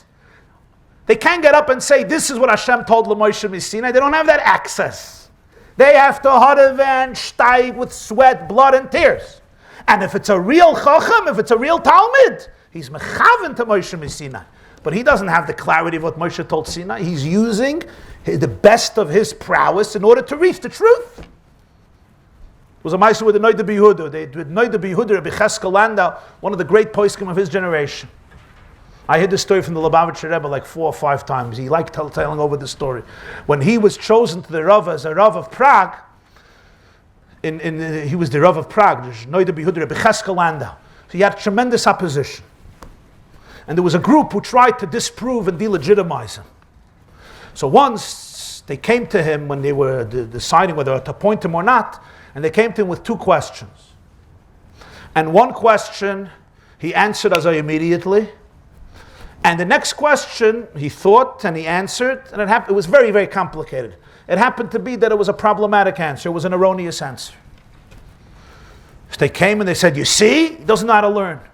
Doesn't know how to learn. So the Noida B'Yehuda immediately said, he said the first question was Negea L'Maisa, right? And the second question was not.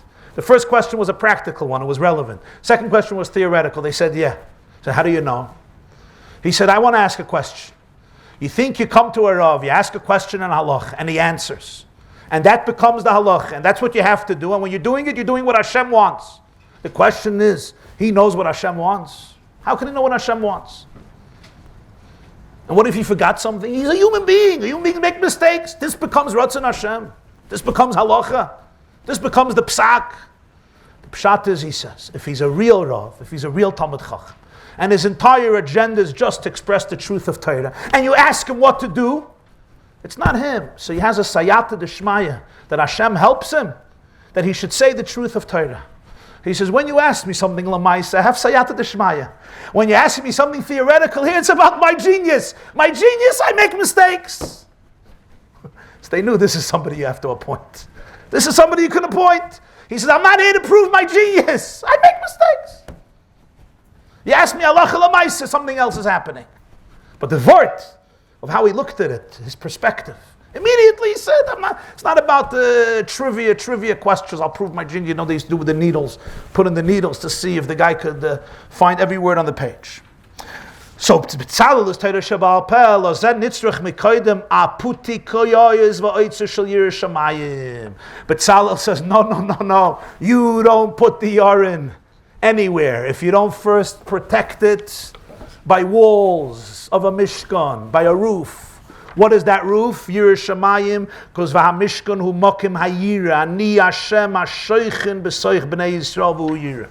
I am God who dwells in the Mishkan. That's my house. He is protected by a wall of integrity, by a wall of fear of heaven. Literally, a hatmoidef adam ebershtin. He really has a God. He really has a God. There's no ego here. There's no power.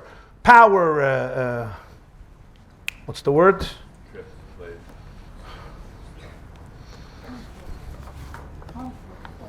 Okay. He's not hungry for power. You first need the Mishkan.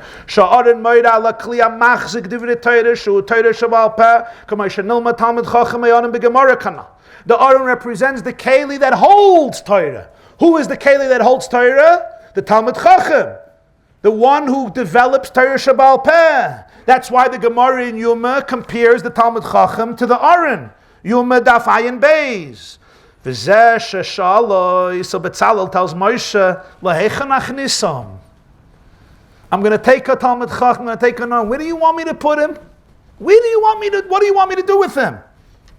If I don't have a Mishkan, I can't put him down. We can't establish him as authority. Never. What do you want me to do with this Aron? It's worthless. It's meaningless. It's pointless. It's a genius. Geniuses are geniuses. I can't worship a genius. Shema Betzalel, Betzel Keil Hoyisa, V'yadaita Tzeil Keil. I see you know the shadow of Hashem. Hainu B'chinas Torah Shabal Peh Midas Laila. You capture the secret of Torah Shabal Peh, which is not Torah Shabiksav. It's the contribution of the Jew. And whenever there's a contribution, whenever there's creativity, there's independence. And whenever there's independence, there's autonomy. And whenever there's autonomy, there's always room for distortion and corruption. That's the beauty of a relationship. The beauty of a relationship with somebody else is not that they always do what you say, is that they do their own thing and they make mistakes. That's the beauty. Mistakes are an integral part of the relationship. Why? Because it means that you're on your own. If you control your company, you don't let anybody do anything, nobody will ever make mistakes, but nothing will ever be accomplished outside of yourself. I was once in a yeshiva, the principal felt he had to change the light bulbs himself. That's how much he didn't trust anybody. If you cannot delegate, if you will always hold your child's hand and never allow him to walk on his own, he will never fall. He will never fall, but he will also never ever learn to walk and never ever learn to run. You can always have a bicycle with training wheels, and he will never fall off his bike, never get a scratch, never get a black and blue mark, never cry. But he will never ever be able to go anywhere on his own. Some people have that philosophy. They want the chick to remain in the nest forever. And if the chick grows wings and wants to fly, they take the wings and they clip the wings. Because if I clip your wings, you'll remain in the nest forever. It's wonderful. You'll never rebel. You'll never distort. You'll never have any ideas on your own because you always remain in the nest. But as a mother and a father, you're failing your chick because their job is to fly and create new nests and new offspring. But when they fly, they encounter challenges and obstructions. Betzel Keil Hayisa. In the world of darkness, that's where Torah Shabal Peh triumphs. That's where Torah Shabal Peh emerges. B'machshakim oy shivani, Sanhedrin Daf Chav Dalet Zet Talmud Shel Bavel. V'zeu tzeil keil midas laila pnei levana mashenkin Moshe Rabbeinu shoyim mefurish l'negadeinav. It was clear in front of his eyes. Sha'af halachas shechidesh hu misinai hakoil bebchinas Torah shebiksav u'shmoish lakadosh baruch hu. From Moshe, all of Torah Shabbal Peh is all Torah Shebiksav. It's all yoim, it's all light, it's not a shadow. It's all the name of Hashem. For him, there's no difference between the luchas and the oren and any of the other kelim.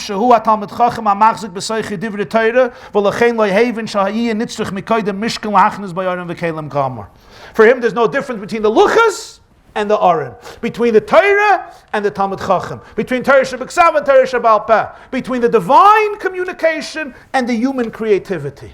They're really one. The Nitzchuni, Banai Nitzchuni, is also divine. So therefore, he couldn't comprehend that the Mishkan has to be built before the Aron. But Betzalel tells him, Minega Oilam. You live in a world of light. We live in a world of Oilam, in a world of concealment. In the world of concealment, you have to have a Mishkan before you have an Aron and Kalim. In a world of concealment, if you don't have a Mishkan first, then you can't trust this Aron. You don't put down this Aron. You don't celebrate this Aron. You have to have a Mishkan first. So the truth is, we have again here two perspectives. And obviously, Moshe's perspective remains the true perspective, the real perspective. Moshe is articulating the truth. Shnei Ma'aris HaGdolim. All of our creativity in life is also divine. All of your decisions and your choices, including your mistakes, which you grow from, it's all your process of the relationship. That is also part of your divine experience. It's also your connection to Hashem. You connect to Hashem through two ways: by connecting to Him and by being independent. Your independence is also divine. Your independence and autonomy is essential to the relationship, because he doesn't want to be connected by only giving. He wants to be connected by also receiving. I don't want to always you to feel that you're indebted. Life is about a relationship, reciprocity. What can we give to Hashem? What can the blind person give to Hashem? This is Torah Shabbal Peh. This is the menorah, lighting the menorah. I want you to give me light. I want your light. I want your creativity. Nitzchuni, bonai nitzchuni, ein mashgichin bebaskal.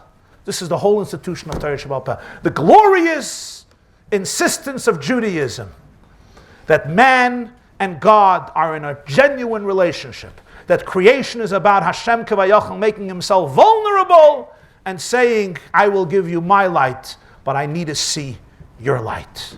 And the two lights are really one. Because that light is also his light, the way it's channeled through ourselves. Yofek koyecha ben mikoyechav is mikoyechav. But in our journey, it's Ma'ir HaGadol, Ma'ir HaKatan. Creativity by definition is fraught with challenge. Creativity by definition is fraught with setbacks, with failure, with stumbling blocks. When I want to emerge in this world and I want to find myself, I have to get lost first.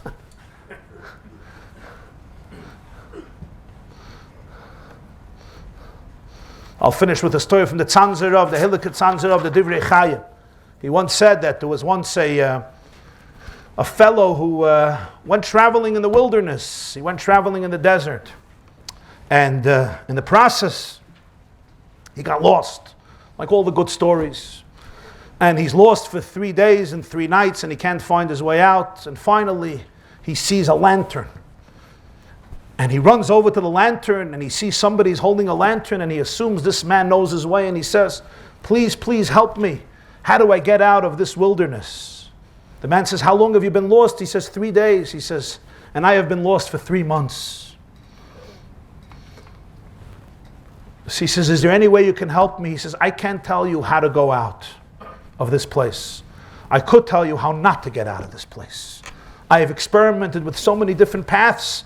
I can't tell you where to go. I can tell you where not to go. That's the contribution I can give to you. So Chaim said, he said, if that's the case, let's hold hands and let's find a new path together. Then there is a version of the story that he added something else. I guess there's 2 ways to end the story. Depends the message you want to bring out. The man said to him, if you don't know the way out, you could just tell me where not to go out, which is, of course, a form of expertise also. Why are you holding a lantern? Why are you holding a lantern? What's the point? So he says, I lit a lantern because I don't know my way out. But I hope that by lighting a lantern, somebody else will find me. Somebody else will see me and take me out of here. So he said in life, you have different experts. You have a lot of experts who tell you what to do. Usually they don't know what to do. He says the good experts, all they could tell you is what not to do. They made enough mistakes in life to tell you what not to do. And with humility, they say, let's search for a new way together. But wherever you are, he says, you have to light a light. Not because you know the way out. Because when you light a lantern, somebody else will find you. Truth will find you and get you out of here. That's the process of Midas Laila. That's the process of Betzalel. Whether in the first interpretation, you don't know the way out, but light a lantern. Create kalim, create things, create projects, do. And the dream will find you. The inspiration will find you. And Torah Shabbal Peh, that's the process. I don't have the clarity, but I create the light. Midas Laila, I create the light. Betzalel Yisa. I create the light. That's the light of Torah Shabbal Peh. That's the light. Once you create that light, so then truth finds you. Then you often reach the truth. You often reach clarity. Have a wonderful week.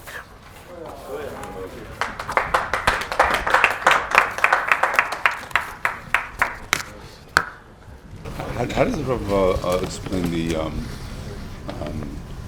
Animamic B'una Shalema? B'una Shalema, which if the Tanya is saying that it's a piece of Hashem, it's Shalom, no? It's Shalom already, no? Yeah.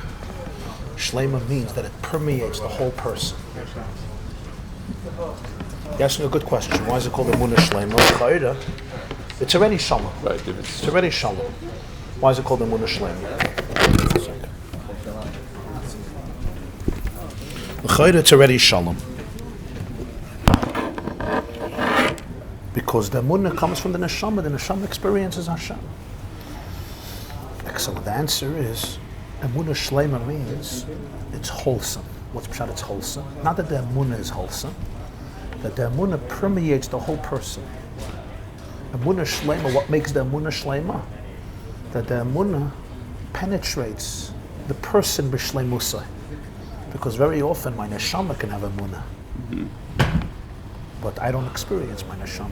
There's too many blockages for my soul. But Emunah Shlema means that the Emunah permeates the person completely. That even the Seichel, What's the Animamic B'una Shalema? with complete certainty.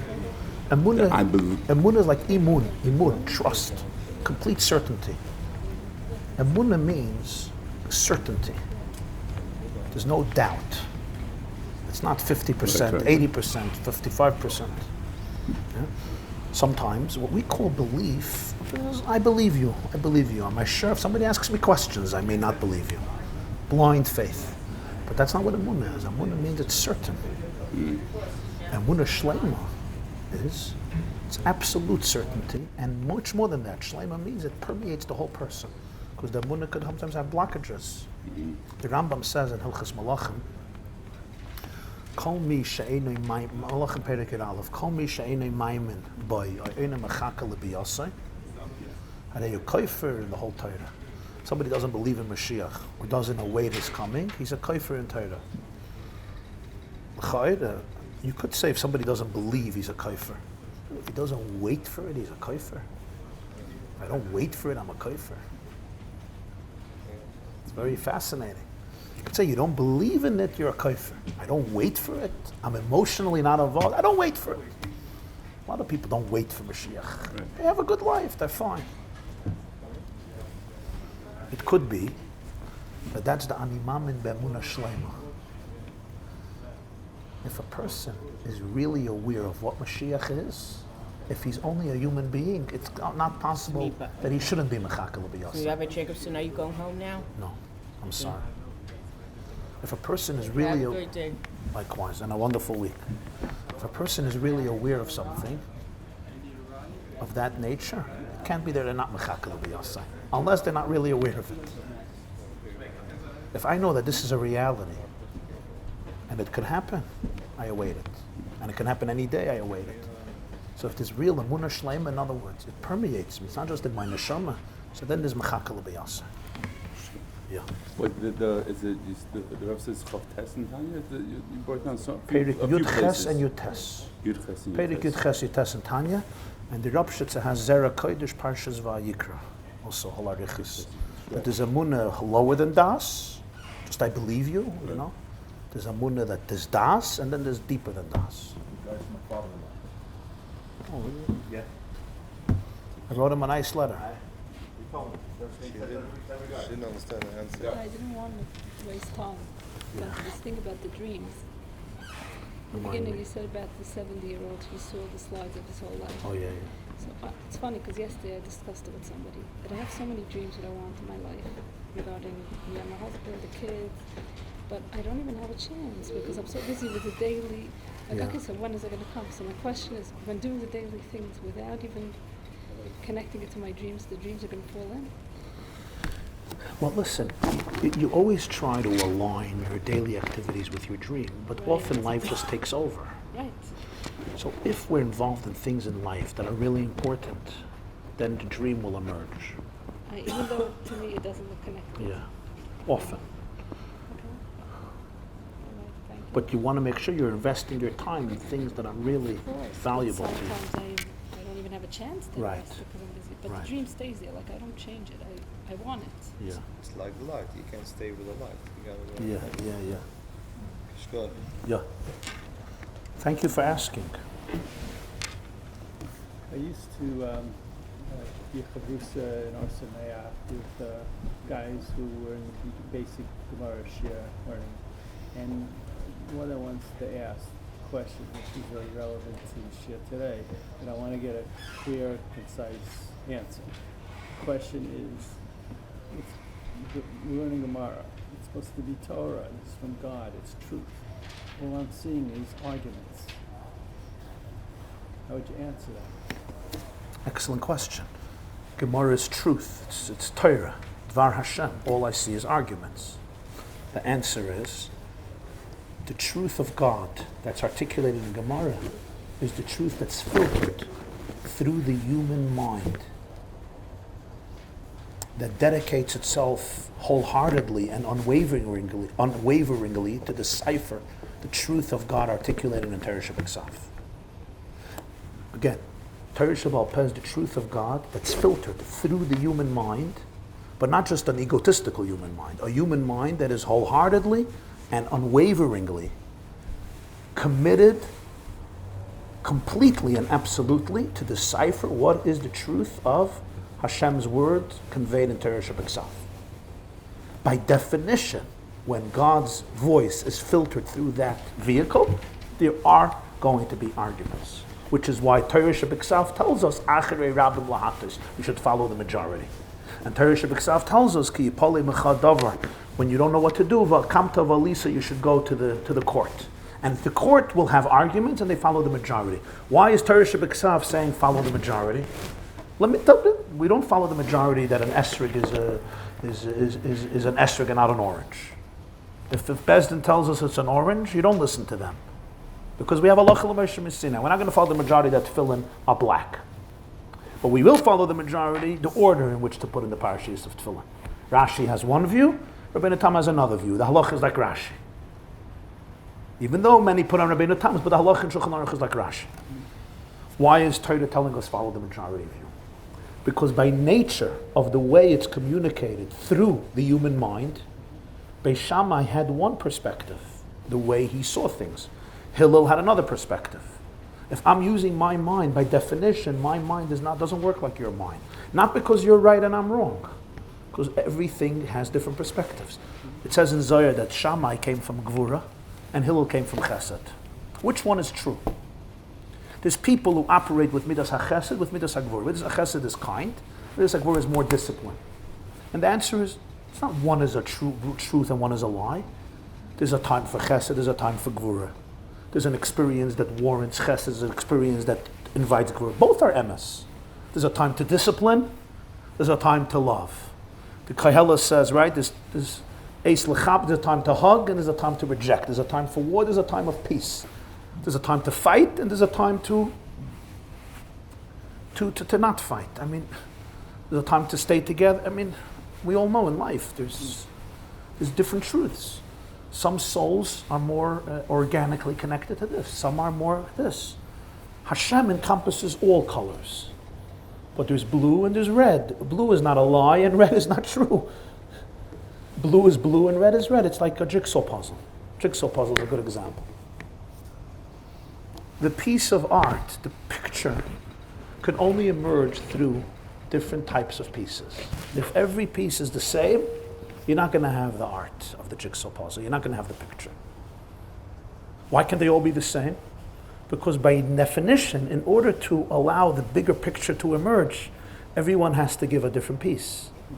So the truth of Torah emerges through this opinion and through this opinion and through this perspective and through this perspective and through this angle and through that angle. And from all of them together, you gain a much larger truth, a much deeper truth. If you just pluck out one opinion and say, this is the only truth, you're actually detaching yourself from truth. Debate is an integral part of conveying the truth because you have to see it from different angles. Then there's halacha. Then there's how I do it in practicality. That can only be one. I can't do two opposite things. But in thought, there's this. Did I answer the question? Yeah. You're saying Hakl Hakal Nitum Moshe Sinai. So Moshe already knew it from Sinai. Yeah.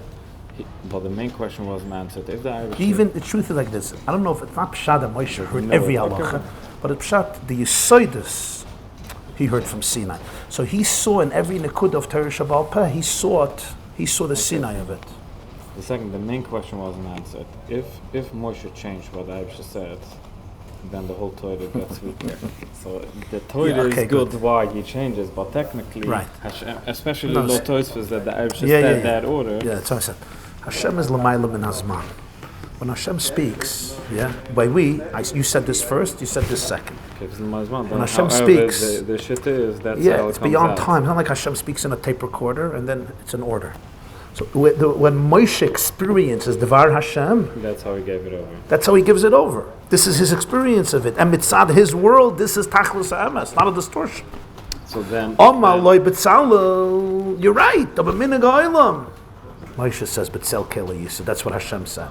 In other words, that's what Hashem wanted. That's what Hashem wanted, yeah. Of course, yeah.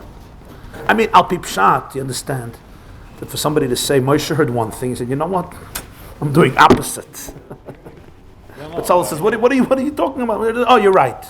And if he really distorted, yeah, let him go all the way. Betzalel says, that's what Hashem said? Yeah.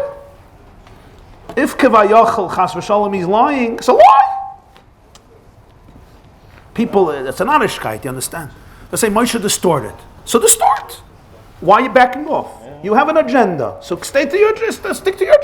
Betzalel doesn't have a connection to God directly. He asks you what Hashem said. Say, this is what he said. Oh, it's not what he said. You already distorted. So continue. Suddenly Moshe did tshuva. Okay, got it. You understand? Yep. Yeah. Yeah. You spoke about the Levuna and the Chaim. Yeah. So you said that a person has to run like a person that runs like the Levuna. Yeah. The minute he feels the change, so he's not a Levuna anymore. He's right. supposed to be a right. I don't have to. You mean a few weeks ago? Yeah. Whatever. I heard No, in other words, the Levana feels that it's missing. Right. It needs light. It's yearning for light. No. Yeah.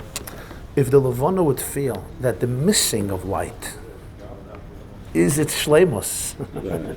it wouldn't feel that it's missing. So how does it work together? That's the word. In other words, the mindset of Avodah is that you should always know yearn. but you should always feel that whatever's happening to you is coming from the Eibishter. But the second you're in that state, but you don't say you say on something's dynamis and something's a toiva meitiv. You don't say a toiva meitiv, right? It's like a toiva meitiv, because avelas is not some chastayla. We don't say the same thing. Person goes to the levaya, you start dancing. Some chastayla start crying. Tisha B'av, Purim, there's al bazach. Churban Beis Hamikdash, Mevorach Halaro. So Tisha B'av, let's celebrate. Yeah, but the mindset of a person The answer is is life. Saying because The challenges are really. we know that when a neshama passes away, it goes to Gan Eden, and it's a wonderful place, and it's not suffering. But down here, there's grief, there's a void. I can't speak to the person, I can't see the person, I can't have the person. Because we grasp reality through our 5 chushim. We don't live in Gan Eden. And that experience is part of Torah. We didn't make that experience, that's part of Torah. So we acknowledge that, and we pay tribute to it, and we respect that. On a deeper perspective, the neshama is in a perfect place. But from our human perspective, there's grief, there's avelos. And that's the way it is with everything that happens. On Purim is Adar, lo yada is matanis lavyanim. The ani and the asher are the same. The ani is Yeah, but margish. shouldn't we be working on the whole year being in that matzah? Adar lo yada, it's a certain need. The ani is an ani. If the ani feels like the asher, he won't be an ani anymore. Yeah, but that's the way. Okay, if we'll start Purim against you. No, Fine. aber ich meine zu sagen, when a person is, he's down. Es ist ein Mensch, wir sind geworden in schwarze, Schwarze Mazolos. Yeah. So they're constantly trying to work on simcha and getting out of that state. So you're saying that, accept the state that you're in. But shouldn't you be working to get out of that state? No, you work to get out of your state, but there's a struggle, and I have to respect that struggle. I can't make believe there's no struggle, there's no pain. Respect it, but it's there. Yeah, that's the point. I have to be happy with it. Man, accept it. Happy. I have to appreciate that my purpose includes to work it through. Part of my purpose in life is to work it through. To work it through. Leis lamigar maklum. Levana feels it doesn't have. There's an expression in Chazal, Mayim tachtoinim boichin, anan be'inim lemeve kademalka. When Hashem separated the water on Monday, so the lower water is crying, I want to be on top, I want to be. Baruch kvoid Hashem im koimai, it's brought in the Kabbalah, Sifrei HaKabbalah, is Rosh Tevis, boichin. Baruch kvoid Hashem im koimai, because Mayim tachtoinim are crying, they want kvoid Hashem im koimai. Mayim tachtoinim boichin, anan be'inim lemeve kademalka. So Hashem promised the Mayim Tachtoinim that they're going to be used for Nisach HaMayim and salt on all the karbonas. He didn't bring them back to Al Yaina. He left them at Tachtoinim. Said that's your avodah. That's your avodah. And the boichim is part of the avodah. The moment they stop boichim, the moment they say, oh, Mayim Tachtoinim, I'm a chaya, I'm supposed to be here. Great. The moment they don't feel the void, They run away from what the purpose is. then they have no purpose. Their purpose is they feel the void and they yearn to transcend it. And that's how they fulfill their purpose. But they stay there. But they stay there. The moment they start feeling that they're just like the Elyonim, there's no boichim anymore. Even though they're talking just like the Elyonim. Because that's their shlichus, that's their tachlis.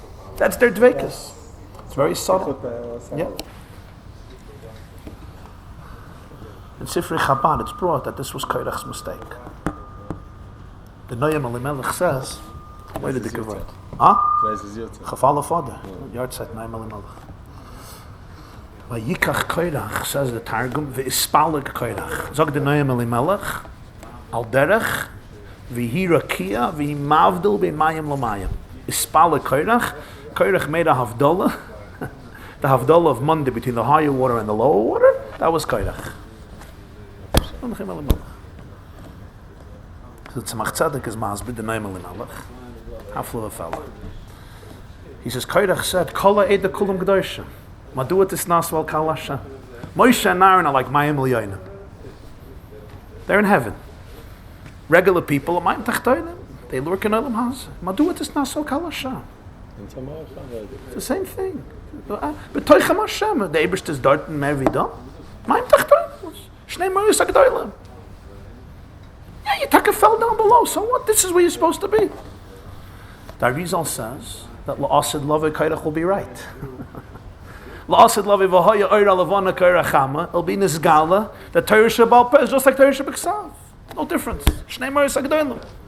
But Bizman Hazeh, from Korach there's a Churban.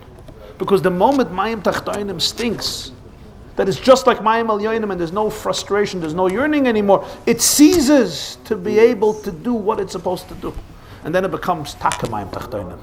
As long as it remains Tachten, it's Elyoin. The moment it becomes an Elyoin, a Taka becomes a Tachten. The Herst? That's the word. Yeah.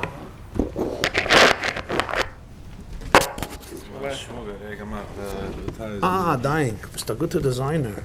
Bist du guter Designer, okay. Man darf noch verrichten, ja? Ja, andere. Okay. Hast Verstandenheit? Ja, so ist das. Sogar haben sich der Minnesheet ist going for step 1. Weil das ist keine Sache neue Menschen. Du ist schon das gehen der Sheet gehen. Sei zieht tief ein bisschen. Ja? Ein bisschen. The first chelik or the second chelik? Letzte Yeah, okay. But it was good. It was very... Was du gewinn als Einige Gedanken von der Stein Eures. Der Männer. Tiefe Seife, ne? Ja. Ich dachte schon, und ja gedacht, wenn so ein Koiden Days für das. Ja? Aber no, Stammen ist echt schwer. I thought it'll be the cinema. Very good. Okay. Ja. So, is a Puppe nicht. Is a Puppe nicht auch. Ich suche nicht einmal. Ruges Aboysa. Vayakhel Yaakov, Vayakhel Yosef.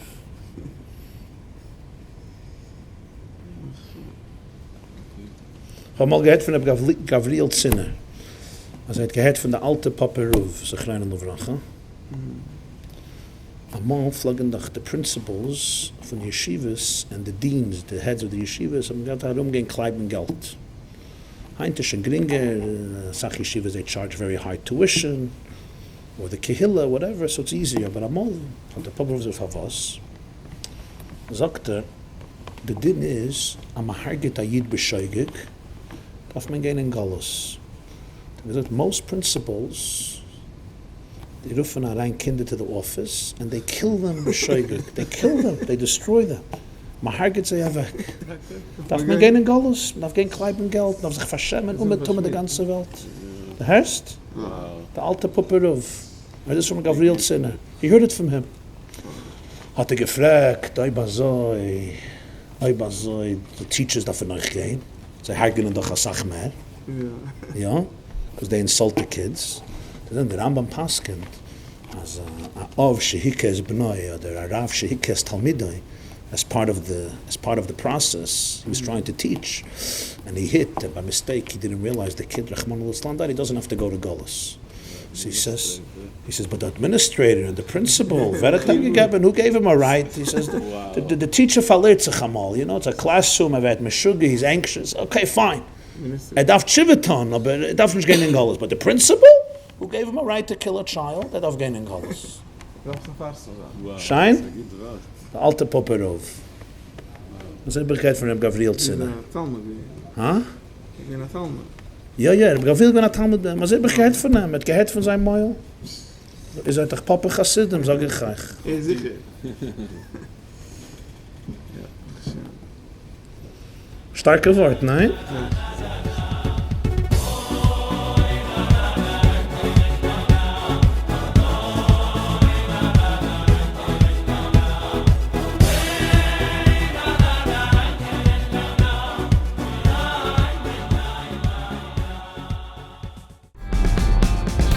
This class is brought to you by the yeshiva.net. Please help us continue the classes. Make even a small contribution at www.theyeshiva.net/donate.